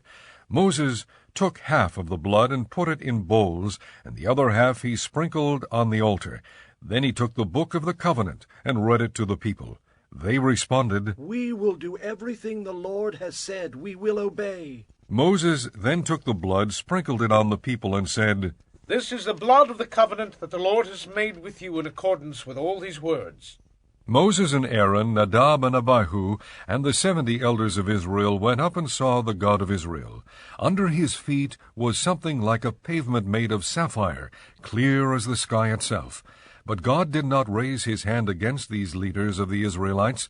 They saw God, and they ate and drank. The Lord said to Moses, Come up to me on the mountain and stay here, and I will give you the tablets of stone with the law and commands I have written for their instruction. Then Moses set out with Joshua his aide, and Moses went up on the mountain of God. He said to the elders, Wait here for us until we come back to you. Aaron and Hur are with you, and anyone involved in a dispute can go to them. When Moses went up on the mountain, the cloud covered it, and the glory of the Lord settled on Mount Sinai. For 6 days the cloud covered the mountain, and on the 7th day the Lord called to Moses from within the cloud. To the Israelites the glory of the Lord looked like a consuming fire on top of the mountain. Then Moses entered the cloud as he went on up the mountain, and he stayed on the mountain 40 days and 40 nights. Chapter 25. The Lord said to Moses, Tell the Israelites to bring me an offering. You are to receive the offering for me from each man whose heart prompts him to give. These are the offerings you are to receive from them: gold, silver, and bronze, blue, purple, and scarlet yarn, and fine linen, goat hair, ram skins dyed red, and hides of sea cows, acacia wood, olive oil for the light, spices for the anointing oil and for the fragrant incense, and onyx stones and other gems to be mounted on the ephod and breastpiece. Then have them make a sanctuary for me, and I will dwell among them. Make this tabernacle and all its furnishings exactly like the pattern I will show you. Have them make a chest of acacia wood, 2.5 cubits long, 1.5 cubits wide, and 1.5 cubits high. Overlay it with pure gold, both inside and out, and make a gold molding around it. Cast 4 gold rings for it, and fasten them to its 4 feet, with 2 rings on one side and 2 rings on the other. Then make poles of acacia wood, and overlay them with gold. Insert the poles into the rings on the sides of the chest to carry it. The poles are to remain in the rings of this ark. They are not to be removed. Then put in the ark the testimony, which I will give you. Make an atonement cover of pure gold, 2.5 cubits long and 1.5 cubits wide, and make 2 cherubim out of hammered gold at the ends of the cover. Make 1 cherub on one end, and the 2nd cherub on the other. Make the cherubim of one piece with the cover at the 2 ends. The cherubim are to have their wings spread upward, overshadowing the cover with them. The cherubim are to face each other, looking toward the cover. Place the cover on top of the ark, and put in the ark the testimony, which I will give you.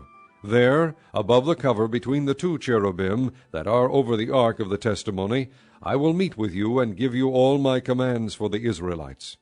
Make a table of acacia wood, 2 cubits long, 1 cubit wide, and 1.5 cubits high. Overlay it with pure gold, and make a gold molding around it. Also make around it a rim, a handbreadth wide, and put a gold molding on the rim. Make 4 gold rings for the table, and fasten them to the 4 corners, where the 4 legs are. The rings are to be close to the rim to hold the poles used in carrying the table. Make the poles of acacia wood, overlay them with gold, and carry the table with them. And make its plates and dishes of pure gold, as well as its pitchers and bowls for the pouring out of offerings.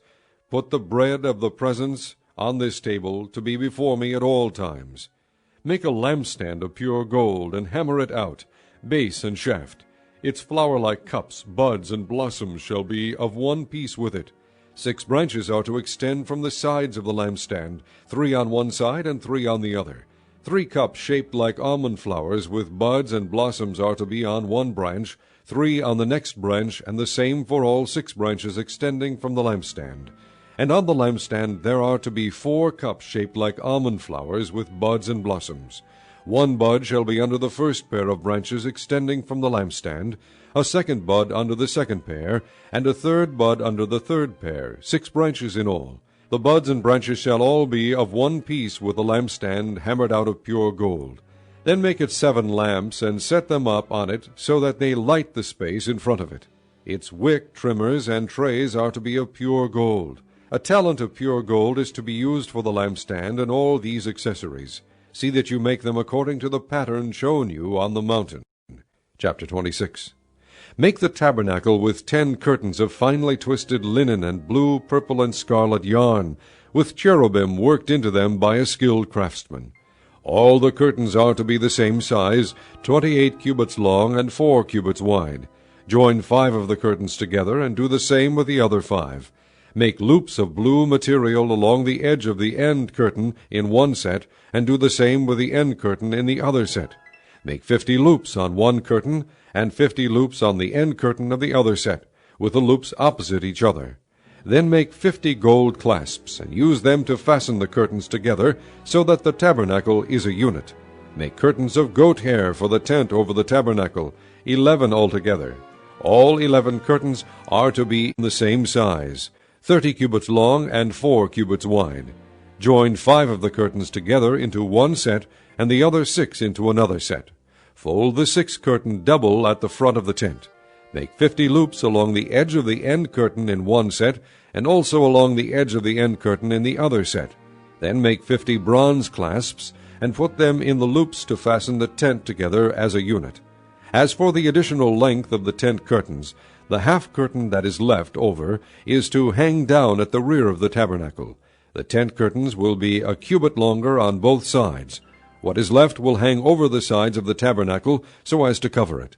Make for the tent a covering of ram skins dyed red, and over that a covering of hides of sea cows.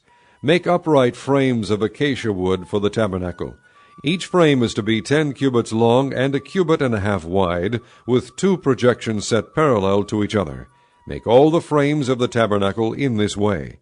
Make 20 frames for the south side of the tabernacle, and make 40 silver bases to go under them, 2 bases for each frame, 1 under each projection. For the other side, the north side of the tabernacle, make 20 frames and 40 silver bases, 2 under each frame. Make 6 frames for the far end, that is, the west end of the tabernacle, and make 2 frames for the corners at the far end. At these 2 corners they must be double from the bottom all the way to the top, and fitted into a single ring. Both shall be like that. So there will be 8 frames and 16 silver bases, 2 under each frame. Also make crossbars of acacia wood, 5 for the frames on one side of the tabernacle, 5 for those on the other side, and 5 for the frames on the west at the far end of the tabernacle. The center crossbar is to extend from end to end at the middle of the frames. Overlay the frames with gold, and make gold rings to hold the crossbars. Also overlay the crossbars with gold. Set up the tabernacle according to the plan shown you on the mountain. Make a curtain of blue, purple, and scarlet yarn, and finely twisted linen, with cherubim worked into it by a skilled craftsman. Hang it with gold hooks on 4 posts of acacia wood overlaid with gold and standing on 4 silver bases. Hang the curtain from the clasps, and place the ark of the testimony behind the curtain. The curtain will separate the holy place from the most holy place. Put the atonement cover on the ark of the testimony in the most holy place. Place the table outside the curtain on the north side of the tabernacle, and put the lampstand opposite it on the south side. For the entrance to the tent, make a curtain of blue, purple, and scarlet yarn, and finely twisted linen, the work of an embroiderer. Make gold hooks for this curtain, and 5 posts of acacia wood overlaid with gold, and cast 5 bronze bases for them.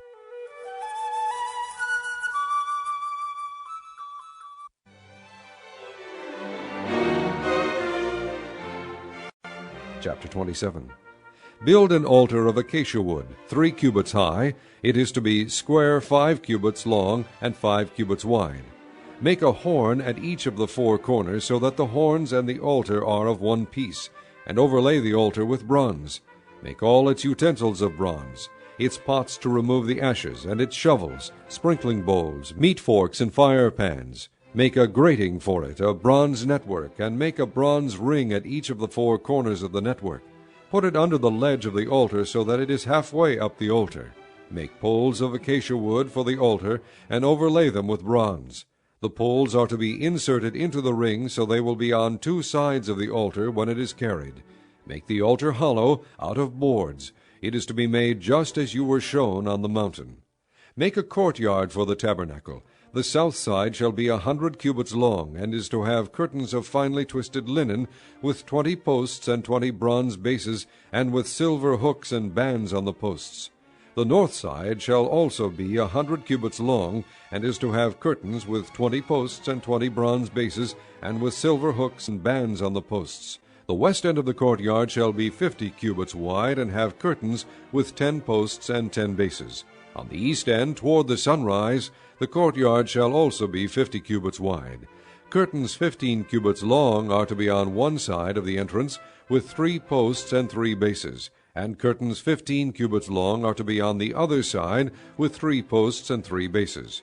For the entrance to the courtyard, provide a curtain 20 cubits long of blue, purple, and scarlet yarn, and finely twisted linen, the work of an embroiderer, with 4 posts and 4 bases. All the posts around the courtyard are to have silver bands and hooks and bronze bases. The courtyard shall be 100 cubits long and 50 cubits wide, with curtains of finely twisted linen 5 cubits high, and with bronze bases. All the other articles used in the service of the tabernacle, whatever their function, including all the tent pegs for it and those for the courtyard, are to be of bronze. Command the Israelites to bring you clear oil of pressed olives for the light, so that the lamps may be kept burning. In the tent of meeting, outside the curtain that is in front of the testimony, Aaron and his sons are to keep the lamps burning before the Lord from evening till morning. This is to be a lasting ordinance among the Israelites for the generations to come. Chapter 28. Have Aaron your brother brought to you from among the Israelites, along with his sons Nadab and Abihu, Eleazar and Ithamar, so they may serve me as priests. Make sacred garments for your brother Aaron, to give him dignity and honor. Tell all the skilled men to whom I have given wisdom in such matters, that they are to make garments for Aaron for his consecration, so he may serve me as priest. These are the garments they are to make: a breastpiece, an ephod, a robe, a woven tunic, a turban, and a sash. They are to make these sacred garments for your brother Aaron and his sons, so they may serve me as priests. Have them use gold and blue, purple, and scarlet yarn, and fine linen. Make the ephod of gold, and of blue, purple, and scarlet yarn, and of finely twisted linen, the work of a skilled craftsman. It is to have 2 shoulder pieces attached to 2 of its corners, so it can be fastened. Its skillfully woven waistband is to be like it, of 1 piece with the ephod, and made with gold, and with blue, purple, and scarlet yarn, and with finely twisted linen. Take 2 onyx stones, and engrave on them the names of the sons of Israel in the order of their birth, 6 names on 1 stone, and the remaining 6 on the other. Engrave the names of the sons of Israel on the 2 stones the way a gem cutter engraves a seal. Then mount the stones in gold filigree settings, and fasten them on the shoulder pieces of the ephod as memorial stones for the sons of Israel. Aaron is to bear the names on his shoulders as a memorial before the Lord. Make gold filigree settings, and 2 braided chains of pure gold, like a rope, and attach the chains to the settings. Fashion a breastpiece for making decisions, the work of a skilled craftsman. Make it like the ephod, of gold and of blue, purple, and scarlet yarn, and of finely twisted linen. It is to be square, a span long and a span wide, and folded double. Then mount 4 rows of precious stones on it. In the first row there shall be a ruby, a topaz, and a beryl. In the second row a turquoise, a sapphire, and an emerald. In the third row a jacinth, an agate, and an amethyst. In the fourth row a chrysolite, an onyx, and a jasper. Mount them in gold filigree settings. There are to be 12 stones, 1 for each of the names of the sons of Israel, each engraved like a seal with the name of one of the 12 tribes. For the breastpiece make braided chains of pure gold, like a rope. Make 2 gold rings for it, and fasten them to 2 corners of the breastpiece. Fasten the 2 gold chains to the rings at the corners of the breastpiece, and the other ends of the chains to the 2 settings, attaching them to the shoulder pieces of the ephod at the front. Make 2 gold rings, and attach them to the other 2 corners of the breastpiece on the inside edge next to the ephod. Make 2 more gold rings, and attach them to the bottom of the shoulder pieces on the front of the ephod, close to the seam just above the waistband of the ephod. The rings of the breastpiece are to be tied to the rings of the ephod with blue cord connecting it to the waistband, so that the breastpiece will not swing out from the ephod. Whenever Aaron enters the holy place, he will bear the names of the sons of Israel over his heart on the breastpiece of decision as a continuing memorial before the Lord. Also put the Urim and the Thummim in the breastpiece, so they may be over Aaron's heart whenever he enters the presence of the Lord. Thus Aaron will always bear the means of making decisions for the Israelites over his heart before the Lord. Make the robe of the ephod entirely of blue cloth, with an opening for the head in its center. There shall be a woven edge like a collar around this opening, so that it will not tear. Make pomegranates of blue, purple, and scarlet yarn around the hem of the robe, with gold bells between them. The gold bells and the pomegranates are to alternate around the hem of the robe. Aaron must wear it when he ministers. The sound of the bells will be heard when he enters the holy place before the Lord, and when he comes out, so that he will not die. Make a plate of pure gold, and engrave on it, as on a seal, Holy to the Lord. Fasten a blue cord to it to attach it to the turban. It is to be on the front of the turban. It will be on Aaron's forehead, and he will bear the guilt involved in the sacred gifts the Israelites consecrate, whatever their gifts may be. It will be on Aaron's forehead continually, so that they will be acceptable to the Lord. Weave the tunic of fine linen, and make the turban of fine linen. The sash is to be the work of an embroiderer. Make tunics, sashes, and headbands for Aaron's sons, to give them dignity and honor. After you put these clothes on your brother Aaron and his sons, anoint and ordain them. Consecrate them, so they may serve me as priests. Make linen undergarments as a covering for the body, reaching from the waist to the thigh. Aaron and his sons must wear them whenever they enter the tent of meeting or approach the altar to minister in the holy place, so that they will not incur guilt and die. This is to be a lasting ordinance for Aaron and his descendants. Chapter 29. This is what you are to do to consecrate them, so they may serve me as priests. Take a young bull and 2 rams without defect, and from fine wheat flour without yeast make bread, and cakes mixed with oil, and wafers spread with oil.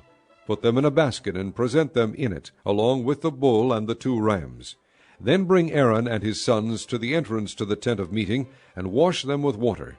Take the garments, and dress Aaron with the tunic, the robe of the ephod itself, and the breastpiece. Fasten the ephod on him by its skillfully woven waistband. Put the turban on his head, and attach the sacred diadem to the turban. Take the anointing oil, and anoint him by pouring it on his head. Bring his sons, and dress them in tunics, and put headbands on them. Then tie sashes on Aaron and his sons. The priesthood is theirs by a lasting ordinance. In this way you shall ordain Aaron and his sons. Bring the bull to the front of the tent of meeting, and Aaron and his sons shall lay their hands on its head. Slaughter it in the Lord's presence at the entrance to the tent of meeting. Take some of the bull's blood, and put it on the horns of the altar with your finger, and pour out the rest of it at the base of the altar. Then take all the fat around the inner parts, the covering of the liver, and both kidneys with the fat on them, and burn them on the altar. But burn the bull's flesh and its hide and its offal outside the camp. It is a sin offering. Take one of the rams, and Aaron and his sons shall lay their hands on its head. Slaughter it, and take the blood, and sprinkle it against the altar on all sides. Cut the ram into pieces, and wash the inner parts and the legs, putting them with the head and the other pieces. Then burn the entire ram on the altar. It is a burnt offering to the Lord, a pleasing aroma, an offering made to the Lord by fire. Take the other ram, and Aaron and his sons shall lay their hands on its head. Slaughter it, take some of its blood, and put it on the lobes of the right ears of Aaron and his sons, on the thumbs of their right hands, and on the big toes of their right feet. Then sprinkle blood against the altar on all sides, and take some of the blood on the altar, and some of the anointing oil, and sprinkle it on Aaron and his garments, and on his sons and their garments. Then he and his sons and their garments will be consecrated. Take from this ram the fat tail, the fat around the inner parts, the covering of the liver, both kidneys with the fat on them, and the right thigh. This is the ram for the ordination. From the basket of bread made without yeast, which is before the Lord, take a loaf, and a cake made with oil, and a wafer. Put all these in the hands of Aaron and his sons, and wave them before the Lord as a wave offering. Then take them from their hands, and burn them on the altar, along with the burnt offering, for a pleasing aroma to the Lord, an offering made to the Lord by fire. After you take the breast of the ram for Aaron's ordination, wave it before the Lord as a wave offering, and it will be your share. Consecrate those parts of the ordination ram that belong to Aaron and his sons, the breast that was waved, and the thigh that was presented. This is always to be the regular share from the Israelites for Aaron and his sons. It is the contribution the Israelites are to make to the Lord from their fellowship offerings. Aaron's sacred garments will belong to his descendants, so that they can be anointed and ordained in them. The son who succeeds him as priest and comes to the tent of meeting to minister in the holy place is to wear them 7 days. Take the ram for the ordination, and cook the meat in a sacred place. At the entrance to the tent of meeting, Aaron and his sons are to eat the meat of the ram and the bread that is in the basket. They are to eat these offerings by which atonement was made for their ordination and consecration. But no one else may eat them, because they are sacred. And if any of the meat of the ordination ram or any bread is left over till morning, burn it up. It must not be eaten, because it is sacred. Do for Aaron and his sons everything I have commanded you, taking 7 days to ordain them.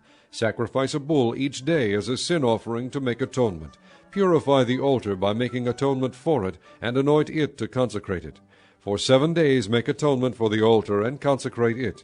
Then the altar will be most holy, and whatever touches it will be holy. This is what you are to offer on the altar regularly each day. 2 lambs a year old. Offer one in the morning, and the other at twilight. With the first lamb offer 1/10 of an ephah of fine flour mixed with 1/4 of a hin of oil from pressed olives, and 1/4 of a hin of wine as a drink offering. Sacrifice the other lamb at twilight with the same grain offering and its drink offering as in the morning, a pleasing aroma, an offering made to the Lord by fire. For the generations to come, this burnt offering is to be made regularly at the entrance to the tent of meeting before the Lord. There I will meet you and speak to you. There also I will meet with the Israelites, and the place will be consecrated by my glory. So I will consecrate the tent of meeting and the altar, and will consecrate Aaron and his sons to serve me as priests. Then I will dwell among the Israelites and be their God. They will know that I am the Lord their God, who brought them out of Egypt, so that I might dwell among them. I am the Lord their God. Chapter 30. Make an altar of acacia wood for burning incense. It is to be square, a cubit long, and a cubit wide, and 2 cubits high. Its horns of 1 piece with it. Overlay the top and all the sides and the horns with pure gold, and make a gold molding around it. Make 2 gold rings for the altar below the molding, 2 on opposite sides, to hold the poles used to carry it. Make the poles of acacia wood, and overlay them with gold. Put the altar in front of the curtain that is before the ark of the testimony, before the atonement cover that is over the testimony, where I will meet with you. Aaron must burn fragrant incense on the altar every morning when he tends the lamps. He must burn incense again when he lights the lamps at twilight, so incense will burn regularly before the Lord for the generations to come. Do not offer on this altar any other incense, or any burnt offering or grain offering, and do not pour a drink offering on it. Once a year Aaron shall make atonement on its horns. This annual atonement must be made with the blood of the atoning sin offering for the generations to come. It is most holy to the Lord. Then the Lord said to Moses, When you take a census of the Israelites to count them, each one must pay the Lord a ransom for his life at the time he is counted. Then no plague will come on them when you number them. Each one who crosses over to those already counted is to give a half shekel, according to the sanctuary shekel, which weighs 20 gerahs. This half shekel is an offering to the Lord. All who cross over, those 20 years old or more, are to give an offering to the Lord. The rich are not to give more than a half shekel, and the poor are not to give less when you make the offering to the Lord to atone for your lives. Receive the atonement money from the Israelites, and use it for the service of the tent of meeting.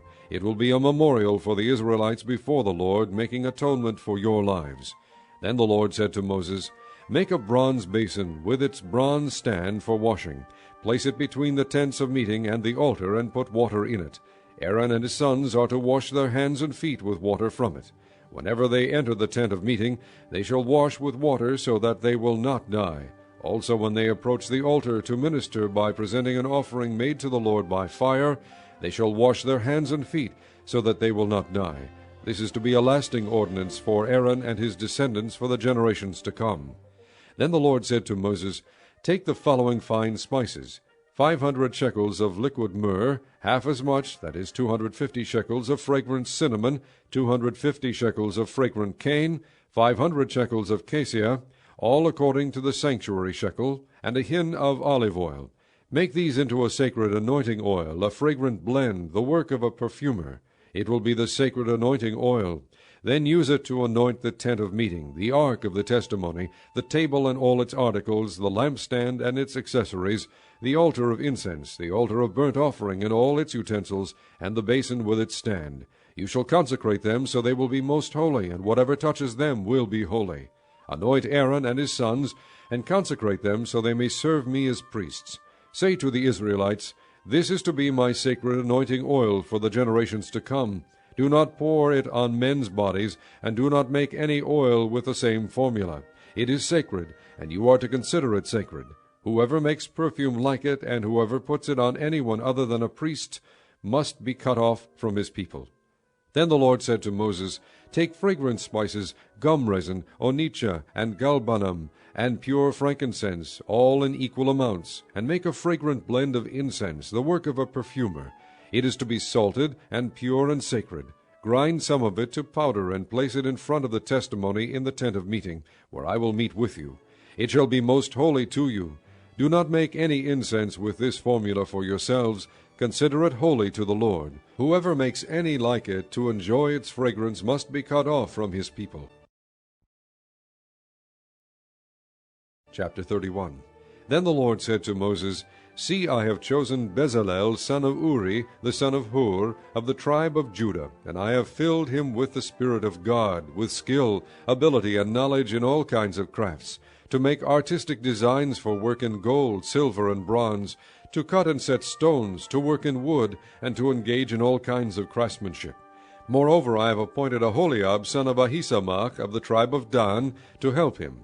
Also I have given skill to all the craftsmen to make everything I have commanded you, the tent of meeting, the ark of the testimony with the atonement cover on it, and all the other furnishings of the tent, the table and its articles, the pure gold lampstand and all its accessories, the altar of incense, the altar of burnt offering and all its utensils, the basin with its stand, and also the woven garments, both the sacred garments for Aaron the priest, and the garments for his sons when they serve as priests, and the anointing oil and fragrant incense for the holy place. They are to make them just as I commanded you. Then the Lord said to Moses, Say to the Israelites, You must observe my Sabbaths. This will be a sign between me and you for the generations to come, so you may know that I am the Lord who makes you holy. Observe the Sabbath, because it is holy to you. Anyone who desecrates it must be put to death. Whoever does any work on that day must be cut off from his people. For 6 days work is to be done, but the seventh day is a Sabbath of rest, holy to the Lord. Whoever does any work on the Sabbath day must be put to death.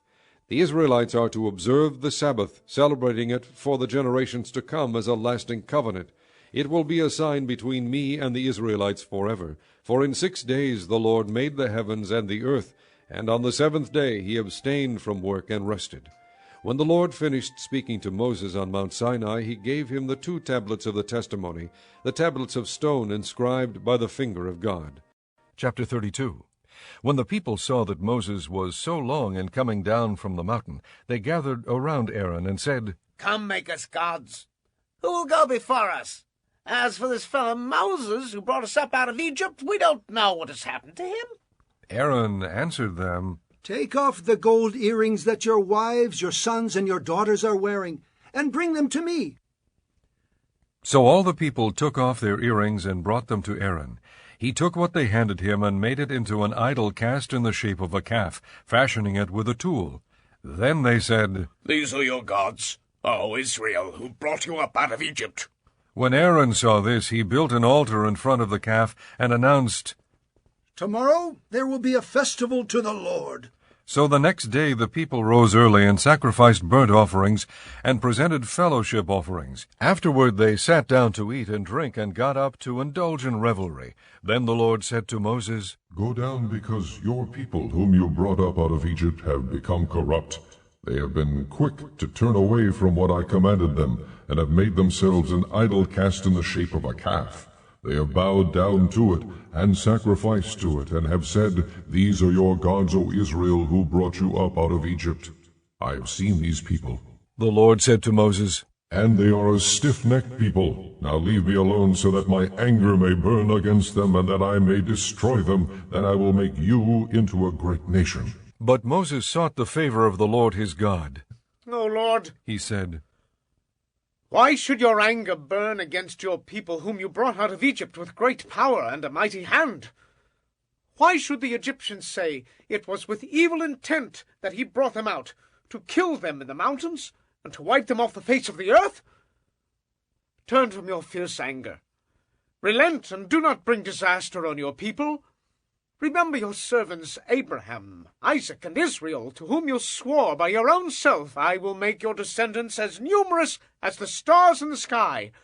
And I will give your descendants all this land I promised them, and it will be their inheritance forever. Then the Lord relented and did not bring on his people the disaster he had threatened. Moses turned and went down the mountain with the 2 tablets of the testimony in his hands. They were inscribed on both sides, front and back. The tablets were the work of God. The writing was the writing of God, engraved on the tablets. When Joshua heard the noise of the people shouting, he said to Moses, "There is the sound of war in the camp." Moses replied, It is not the sound of victory. It is not the sound of defeat. It is the sound of singing that I hear. When Moses approached the camp and saw the calf and the dancing, his anger burned, and he threw the tablets out of his hands, breaking them to pieces at the foot of the mountain. And he took the calf they had made and burned it in the fire. Then he ground it to powder, scattered it on the water, and made the Israelites drink it. He said to Aaron, What did these people do to you, that you led them into such great sin? Do not be angry, my lord. Aaron answered, You know how prone these people are to evil. They said to me, Make us gods who will go before us. As for this fellow Moses who brought us up out of Egypt, we don't know what has happened to him. So I told them, Whoever has any gold jewelry, take it off. Then they gave me the gold, and I threw it into the fire, and out came this calf. Moses saw that the people were running wild, and that Aaron had let them get out of control, and so become a laughingstock to their enemies. So he stood at the entrance to the camp and said, Whoever is for the Lord, come to me. All the Levites rallied to him. Then he said to them, This is what the Lord, the God of Israel, says. Each man strap a sword to his side, go back and forth through the camp from one end to the other, each killing his brother and friend and neighbor. The Levites did as Moses commanded, and that day about 3,000 of the people died. Then Moses said, You have been set apart to the Lord today, for you were against your own sons and brothers, and he has blessed you this day. The next day Moses said to the people, You have committed a great sin. But now I will go up to the Lord. Perhaps I can make atonement for your sin. So Moses went back to the Lord and said, Oh, what a great sin these people have committed. They have made themselves gods of gold. But now please forgive their sin. But if not, then let me blot out the book you have written. The Lord replied to Moses, Whoever has sinned against me I will blot out of my book. Now go, lead the people to the place I spoke of, and my angel will go before you. However, when the time comes for me to punish, I will punish them for their sin. And the Lord struck the people with a plague because of what they did with the calf Aaron had made. Chapter 33.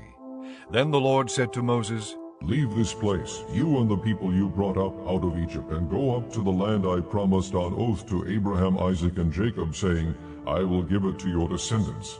I will send an angel before you and drive out the Canaanites, Amorites, Hittites, Perizzites, Hivites, and Jebusites. Go up to the land flowing with milk and honey. But I will not go with you, because you are a stiff-necked people, and I might destroy you on the way. When the people heard these distressing words, they began to mourn, and no one put on any ornaments. For the Lord had said to Moses, Tell the Israelites, you are a stiff-necked people. If I were to go with you even for a moment, I might destroy you. Now take off your ornaments, and I will decide what to do with you. So the Israelites stripped off their ornaments at Mount Horeb. Now Moses used to take a tent and pitch it outside the camp some distance away, calling it the tent of meeting. Anyone inquiring of the Lord would go to the tent of meeting outside the camp. And whenever Moses went out to the tent, all the people rose and stood at the entrances to the tents, watching Moses until he entered the tent.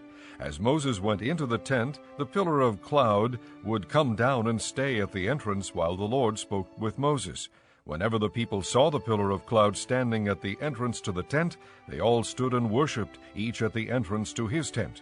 The Lord would speak to Moses face to face, as a man speaks with his friend. Then Moses would return to the camp, but his young aide Joshua, son of Nun, did not leave the tent.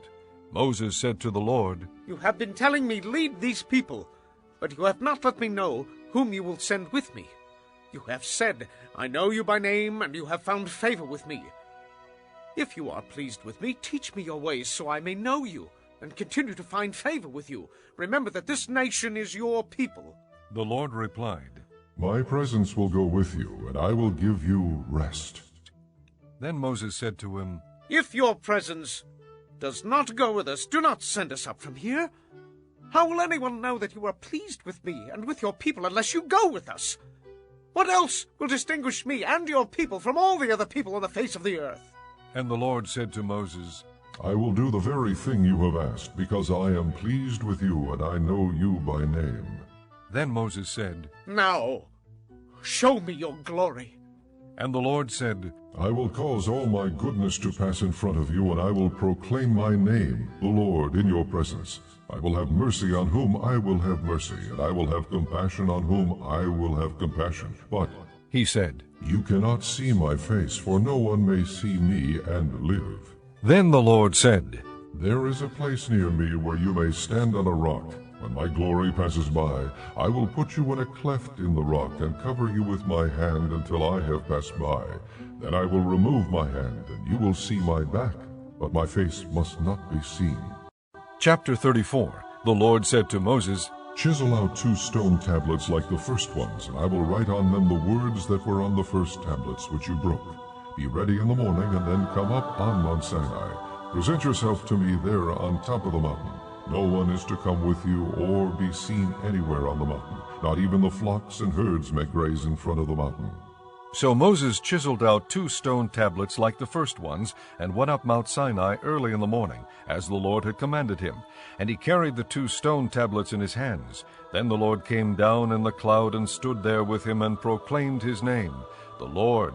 And he passed in front of Moses, proclaiming, the Lord, the compassionate and gracious God, slow to anger, abounding in love and faithfulness, maintaining love to thousands, and forgiving wickedness, rebellion, and sin. Yet he does not leave the guilty unpunished. He punishes the children and their children for the sin of the fathers to the 3rd and 4th generation. Moses bowed to the ground at once and worshipped. O Lord, if I have found favor in your eyes, he said, then let the Lord go with us. Although this is a stiff-necked people, forgive our wickedness and our sin, and take us as your inheritance. Then the Lord said, I am making a covenant with you.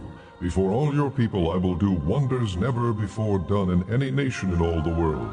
The people you live among will see how awesome is the work that I, the Lord, will do for you. Obey what I command you today. I will drive out before you the Amorites, Canaanites, Hittites, Perizzites, Hivites, and Jebusites. Be careful not to make a treaty with those who live in the land where you are going, or they will be a snare among you. Bring down their altars. Smash their sacred stones and cut down their Asherah poles. Do not worship any other god, for the Lord, whose name is jealous, is a jealous God. Be careful not to make a treaty with those who live in the land, for when they prostitute themselves to their gods and sacrifice to them, they will invite you, and you will eat their sacrifices. And when you choose some of their daughters as wives for your sons, and those daughters prostitute themselves to their gods, they will lead your sons to do the same. Do not make cast idols. Celebrate the Feast of Unleavened Bread. For 7 days eat bread made without yeast, as I commanded you. Do this at the appointed time in the month of Abib, for in that month you came out of Egypt. The first offspring of every womb belongs to me, including all the firstborn males of your livestock, whether from herd or flock. Redeem the firstborn donkey with a lamb, but if you do not redeem it, break its neck. Redeem all your firstborn sons. No one is to appear before me empty-handed. 6 days you shall labor, but on the 7th day you shall rest. Even during the plowing season and harvest you must rest. Celebrate the Feast of Weeks with the first fruits of the wheat harvest, and the Feast of Ingathering at the turn of the year. 3 times a year all your men are to appear before the sovereign Lord, the God of Israel. I will drive out nations before you and enlarge your territory, and no one will covet your land when you go up 3 times each year to appear before the Lord your God. Do not offer the blood of a sacrifice to me along with anything containing yeast, and do not lay any of the sacrifice from the Passover feast remain until morning. Bring the best of the first fruits of your soil to the house of the Lord your God. Do not cook a young goat in its mother's milk. Then the Lord said to Moses, Write down these words, for in accordance with these words I have made a covenant with you and with Israel. Moses was there with the Lord 40 days and 40 nights without eating bread or drinking water, and he wrote on the tablets the words of the covenant, the 10 Commandments. When Moses came down from Mount Sinai with the 2 tablets of the testimony in his hands, he was not aware that his face was radiant because he had spoken with the Lord.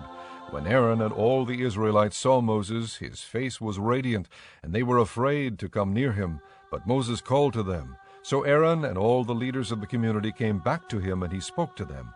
Afterward all the Israelites came near him, and he gave them all the commands the Lord had given him on Mount Sinai.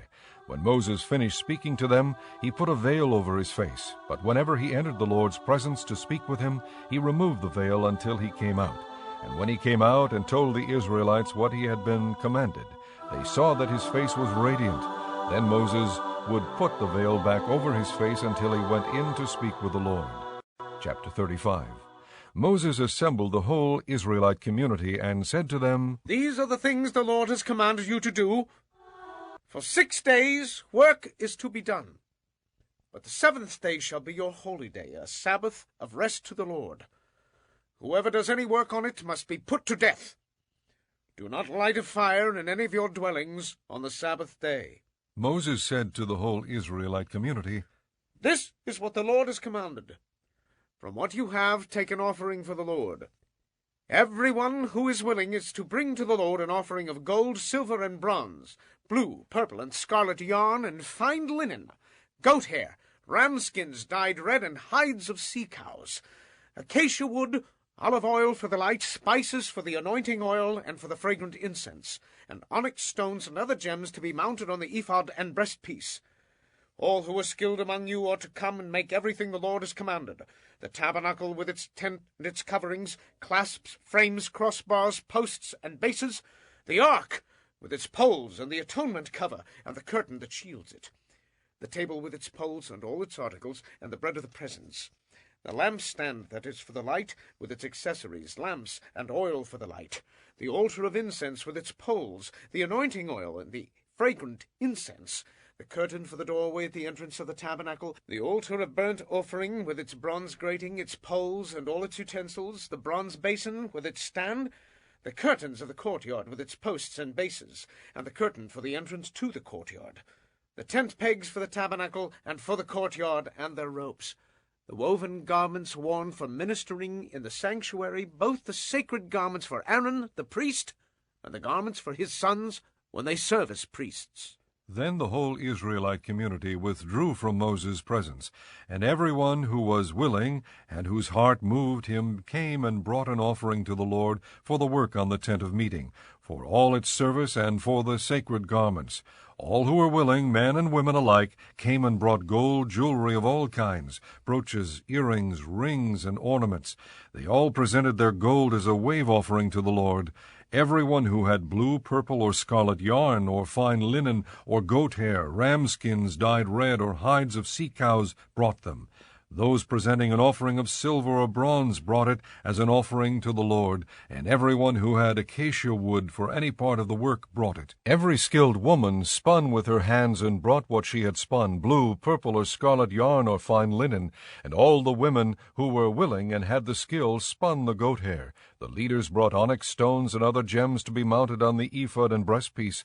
They also brought spices and olive oil for the light, and for the anointing oil, and for the fragrant incense. All the Israelite men and women who were willing brought to the Lord free-will offerings for all the work the Lord, through Moses, had commanded them to do. Then Moses said to the Israelites, See, the Lord has chosen Bezalel, son of Uri, the son of Hur, of the tribe of Judah, and he has filled him with the Spirit of God, with skill, ability, and knowledge in all kinds of crafts, to make artistic designs for work in gold, silver, and bronze, to cut and set stones, to work in wood, and to engage in all kinds of artistic craftsmanship.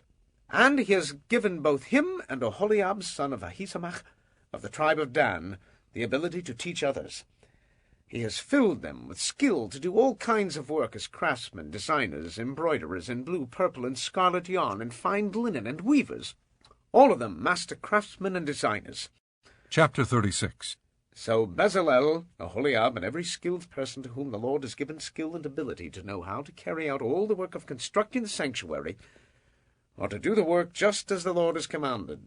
Then Moses summoned Bezalel and Aholiab, and every skilled person to whom the Lord had given ability, and who was willing to come and do the work. They received from Moses all the offerings the Israelites had brought to carry out the work of constructing the sanctuary. And the people continued to bring freewill offerings morning after morning.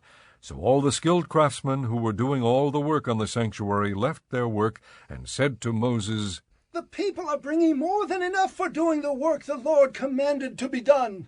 Then Moses gave an order, and they sent this word throughout the camp: "No man or woman is to make anything else as an offering for the sanctuary." And so the people were restrained from bringing more, because what they already had was more than enough to do all the work. All the skilled men among the workmen made the tabernacle with 10 curtains of finely twisted linen and blue, purple, and scarlet yarn, with cherubim worked into them by a skilled craftsman. All the curtains were the same size, 28 cubits long and 4 cubits wide. They joined 5 of the curtains together and did the same with the other 5. Then they made loops of blue material along the edge of the end curtain in one set, and the same was done with the end curtain in the other set. They also made 50 loops on one curtain, and 50 loops on the end curtain of the other set, with the loops opposite each other. Then they made 50 gold clasps, and used them to fasten the 2 sets of curtains together, so that the tabernacle was a unit. They made curtains of goat hair for the tent over the tabernacle, 11 altogether. All 11 curtains were the same size, 30 cubits long and 4 cubits wide. They joined 5 of the curtains into one set, and the other 6 into another set. Then they made 50 loops along the edge of the end curtain in one set, and also along the edge of the end curtain in the other set. They made 50 bronze clasps to fasten the tent together as a unit. Then they made for the tent a covering of ram skins dyed red, and over that a covering of hides of sea cows. They made upright frames of acacia wood for the tabernacle. Each frame was 10 cubits long and a cubit and a half wide, with 2 projections set parallel to each other. They made all the frames of the tabernacle in this way. They made 20 frames for the south side of the tabernacle, and made 40 silver bases to go under them, 2 bases for each frame, 1 under each projection. For the other side, the north side of the tabernacle, they made 20 frames and 40 silver bases, 2 under each frame. They made 6 frames for the far end, that is, the west end of the tabernacle, and 2 frames were made for the corners of the tabernacle at the far end. At these 2 corners the frames were double from the bottom all the way to the top, and fitted into a single ring. Both were made alike. So there were 8 frames and 16 silver bases, 2 under each frame. They also made crossbars of acacia wood, 5 for the frames on one side of the tabernacle, 5 for those on the other side, and 5 for the frames on the west at the far end of the tabernacle. They made the center crossbar so that it extended from end to end at the middle of the frames. They overlaid the frames with gold and made gold rings to hold the crossbars. They also overlaid the crossbars with gold. They made the curtain of blue, purple, and scarlet yarn and finely twisted linen, with cherubim worked into it by a skilled craftsman. They made 4 posts of acacia wood for it, and overlaid them with gold. They made gold hooks for them, and cast there 4 silver bases. For the entrance to the tent they made a curtain of blue, purple, and scarlet yarn and finely twisted linen, the work of an embroiderer. And they made 5 posts with hooks for them. They overlaid the tops of the posts and their bands with gold, and made their 5 bases of bronze. Chapter 37. Bezalel made the ark of acacia wood, 2.5 cubits long, a cubit and a half wide, and a cubit and a half high. He overlaid it with pure gold, both inside and out, and made a gold molding around it. He cast 4 gold rings for it, and fastened them to its 4 feet, with 2 rings on one side and 2 rings on the other. Then he made poles of acacia wood, and overlaid them with gold. And he inserted the poles into the rings on the sides of the ark to carry it. He made the atonement cover of pure gold, 2.5 cubits long and a cubit and a half wide. Then he made 2 cherubim out of hammered gold at the ends of the cover. He made 1 cherub on one end and the second cherub on the other. At the 2 ends he made them of one piece with the cover. The cherubim had their wings spread upward, overshadowing the cover with them. The cherubim faced each other, looking toward the cover. They made the table of acacia wood, 2 cubits long, a cubit wide, and a cubit and a half high. Then they overlaid it with pure gold, and made a gold molding around it. They also made around it a rim a handbreadth wide, and put a gold molding on the rim. They cast 4 gold rings for the table and fastened them to the 4 corners where the 4 legs were. The rings were put close to the rim to hold the poles used in carrying the table. The poles for carrying the table were made of acacia wood and were overlaid with gold. And they made from pure gold the articles for the table, its plates and dishes and bowls, and its pitchers for the pouring out of drink offerings. They made the lampstand of pure gold and hammered it out, base and shaft. Its flower-like cups, buds, and blossoms were of one piece with it. 6 branches extended from the sides of the lampstand, 3 on one side and 3 on the other. 3 cups shaped like almond flowers with buds and blossoms were on one branch, 3 on the next branch, and the same for all 6 branches extending from the lampstand. And on the lampstand were 4 cups shaped like almond flowers with buds and blossoms. 1 bud was under the first pair of branches extending from the lampstand, a 2nd bud under the 2nd pair, and a 3rd bud under the 3rd pair, 6 branches in all. The buds and the branches were all of one piece with the lampstand hammered out of pure gold. They made its 7 lamps, as well as its wick trimmers and trays of pure gold. They made the lampstand and all its accessories from 1 talent of pure gold. They made the altar of incense out of acacia wood. It was square, a cubit long and a cubit wide, and 2 cubits high, its horns of one piece with it. They overlaid the top and all the sides and the horns with pure gold, and made a gold molding around it. They made 2 gold rings below the molding, 2 on opposite sides, to hold the poles used to carry it. They made the poles of acacia wood and overlaid them with gold. They also made the sacred anointing oil and the pure fragrant incense, the work of a perfumer. Chapter 38. They built the altar of burnt offering of acacia wood, 3 cubits high. It was square, 5 cubits long and 5 cubits wide.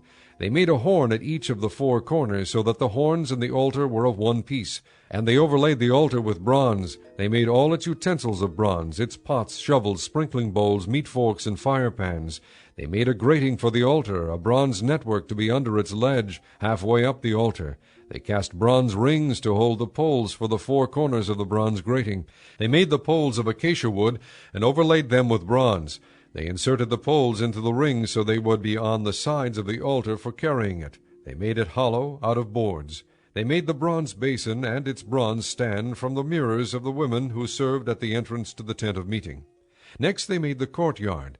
The south side was 100 cubits long, and had curtains of finely twisted linen, with 20 posts and 20 bronze bases, and with silver hooks and bands on the posts. The north side was also 100 cubits long, and had 20 posts and 20 bronze bases, with silver hooks and bands on the posts. The west end was 50 cubits wide, and had curtains, with 10 posts and 10 bases, with silver hooks and bands on the posts. The east end toward the sunrise was also 50 cubits wide. Curtains 15 cubits long were on one side of the entrance, with 3 posts and 3 bases, and curtains 15 cubits long were on the other side of the entrance to the courtyard, with 3 posts and 3 bases. All the curtains around the courtyard were of finely twisted linen. The bases for the posts were bronze.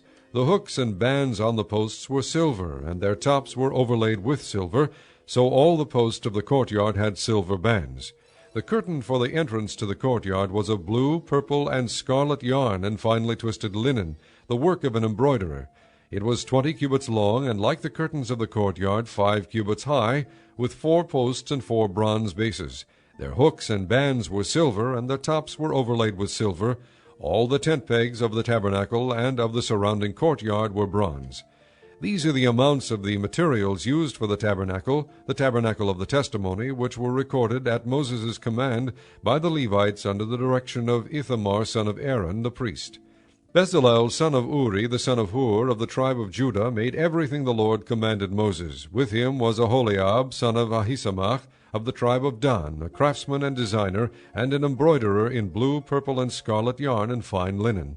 The total amount of the gold from the wave offering used for all the work on the sanctuary was 29 talents and 730 shekels, according to the sanctuary shekel.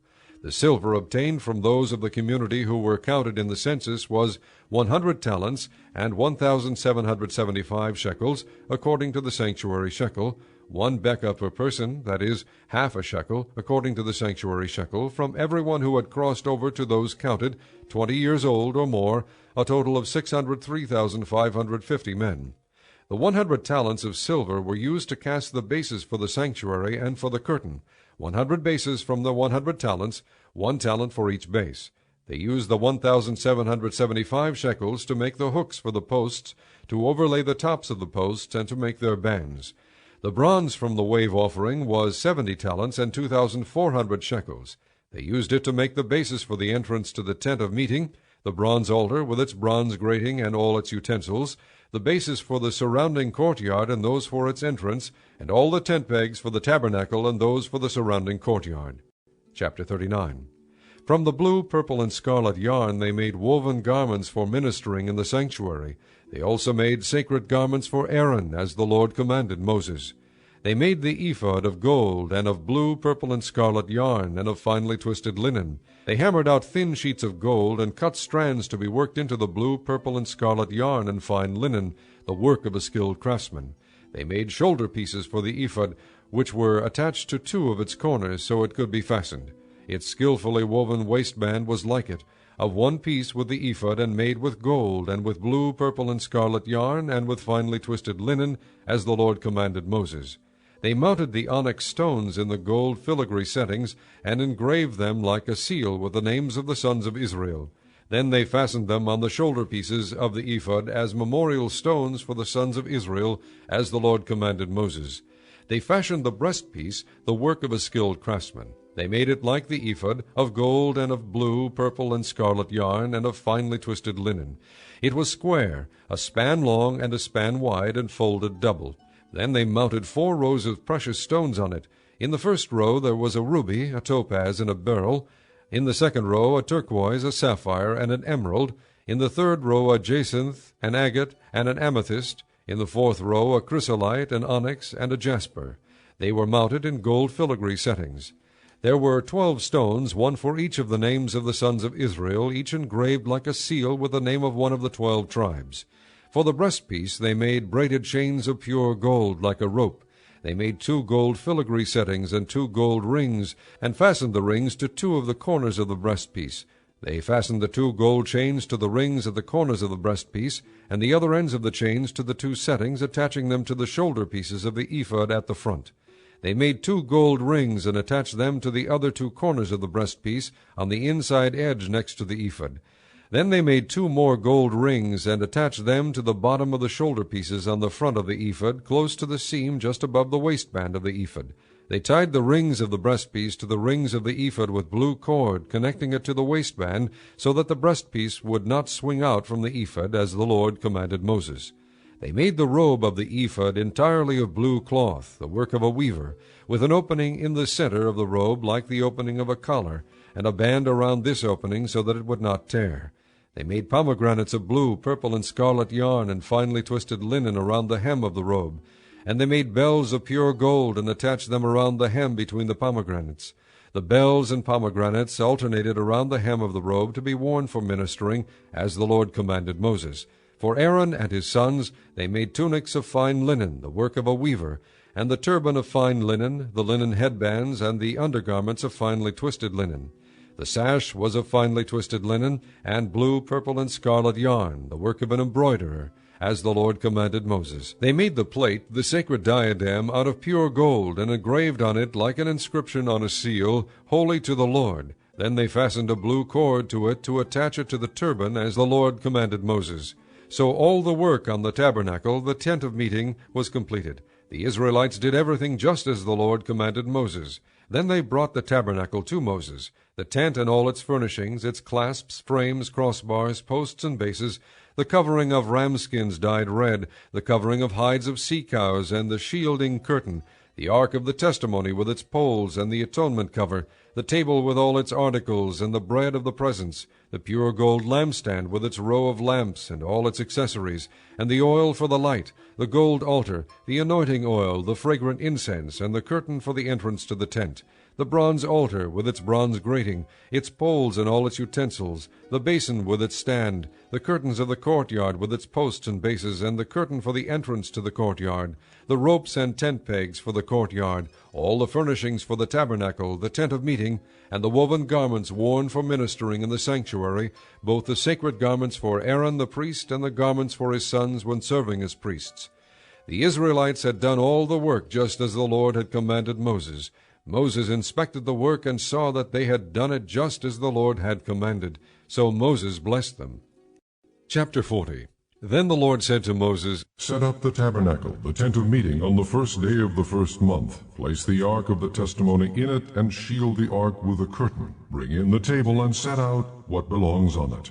Then bring in the lampstand, and set up its lamps. Place the gold altar of incense in front of the ark of the testimony, and put the curtain at the entrance to the tabernacle. Place the altar of burnt offering in front of the entrance to the tabernacle, the tent of meeting. Place the basin between the tent of meeting and the altar, and put water in it. Set up the courtyard around it, and put the curtain at the entrance to the courtyard. Take the anointing oil, and anoint the tabernacle and everything in it. Consecrate it and all its furnishings, and it will be holy.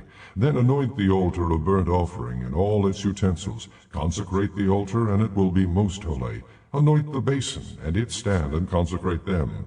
Bring Aaron and his sons to the entrance to the tent of meeting, and wash them with water.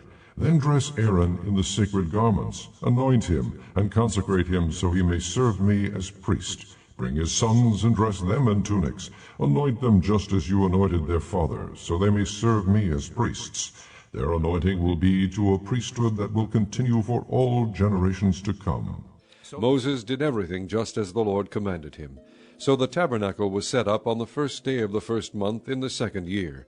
When Moses set up the tabernacle, he put the bases in place, erected the frames, inserted the crossbars, and set up the posts. Then he spread the tent over the tabernacle, and put the covering over the tent as the Lord commanded him. He took the testimony and placed it in the ark, attached the poles to the ark, and put the atonement cover over it. Then he brought the ark into the tabernacle, and hung the shielding curtain, and shielded the ark of the testimony as the Lord commanded him. Moses placed the table in the tent of meeting on the north side of the tabernacle outside the curtain, and set out the bread on it before the Lord as the Lord commanded him. He placed the lampstand in the tent of meeting opposite the table on the south side of the tabernacle, and set up the lamps before the Lord as the Lord commanded him. Moses placed the gold altar in the tent of meeting in front of the curtain, and burned fragrant incense on it, as the Lord commanded him. Then he put up the curtain at the entrance to the tabernacle. He set the altar of burnt offering near the entrance to the tabernacle, the tent of meeting, and offered on it burnt offerings and grain offerings, as the Lord commanded him. He placed the basin between the tent of meeting and the altar, and put water in it for washing. And Moses and Aaron and his sons used it to wash their hands and feet. They washed whenever they entered the tent of meeting or approached the altar, as the Lord commanded Moses. Then Moses set up the courtyard around the tabernacle and altar, and put up the curtain at the entrance to the courtyard. And so Moses finished the work. Then the cloud covered the tent of meeting, and the glory of the Lord filled the tabernacle. Moses could not enter the tent of meeting, because the cloud had settled upon it, and the glory of the Lord filled the tabernacle. In all the travels of the Israelites, whenever the cloud lifted from above the tabernacle, they would set out. But if the cloud did not lift, they did not set out until the day it lifted. So the cloud of the Lord was over the tabernacle by day, and fire was in the cloud by night, in the sight of all the house of Israel during all their travels.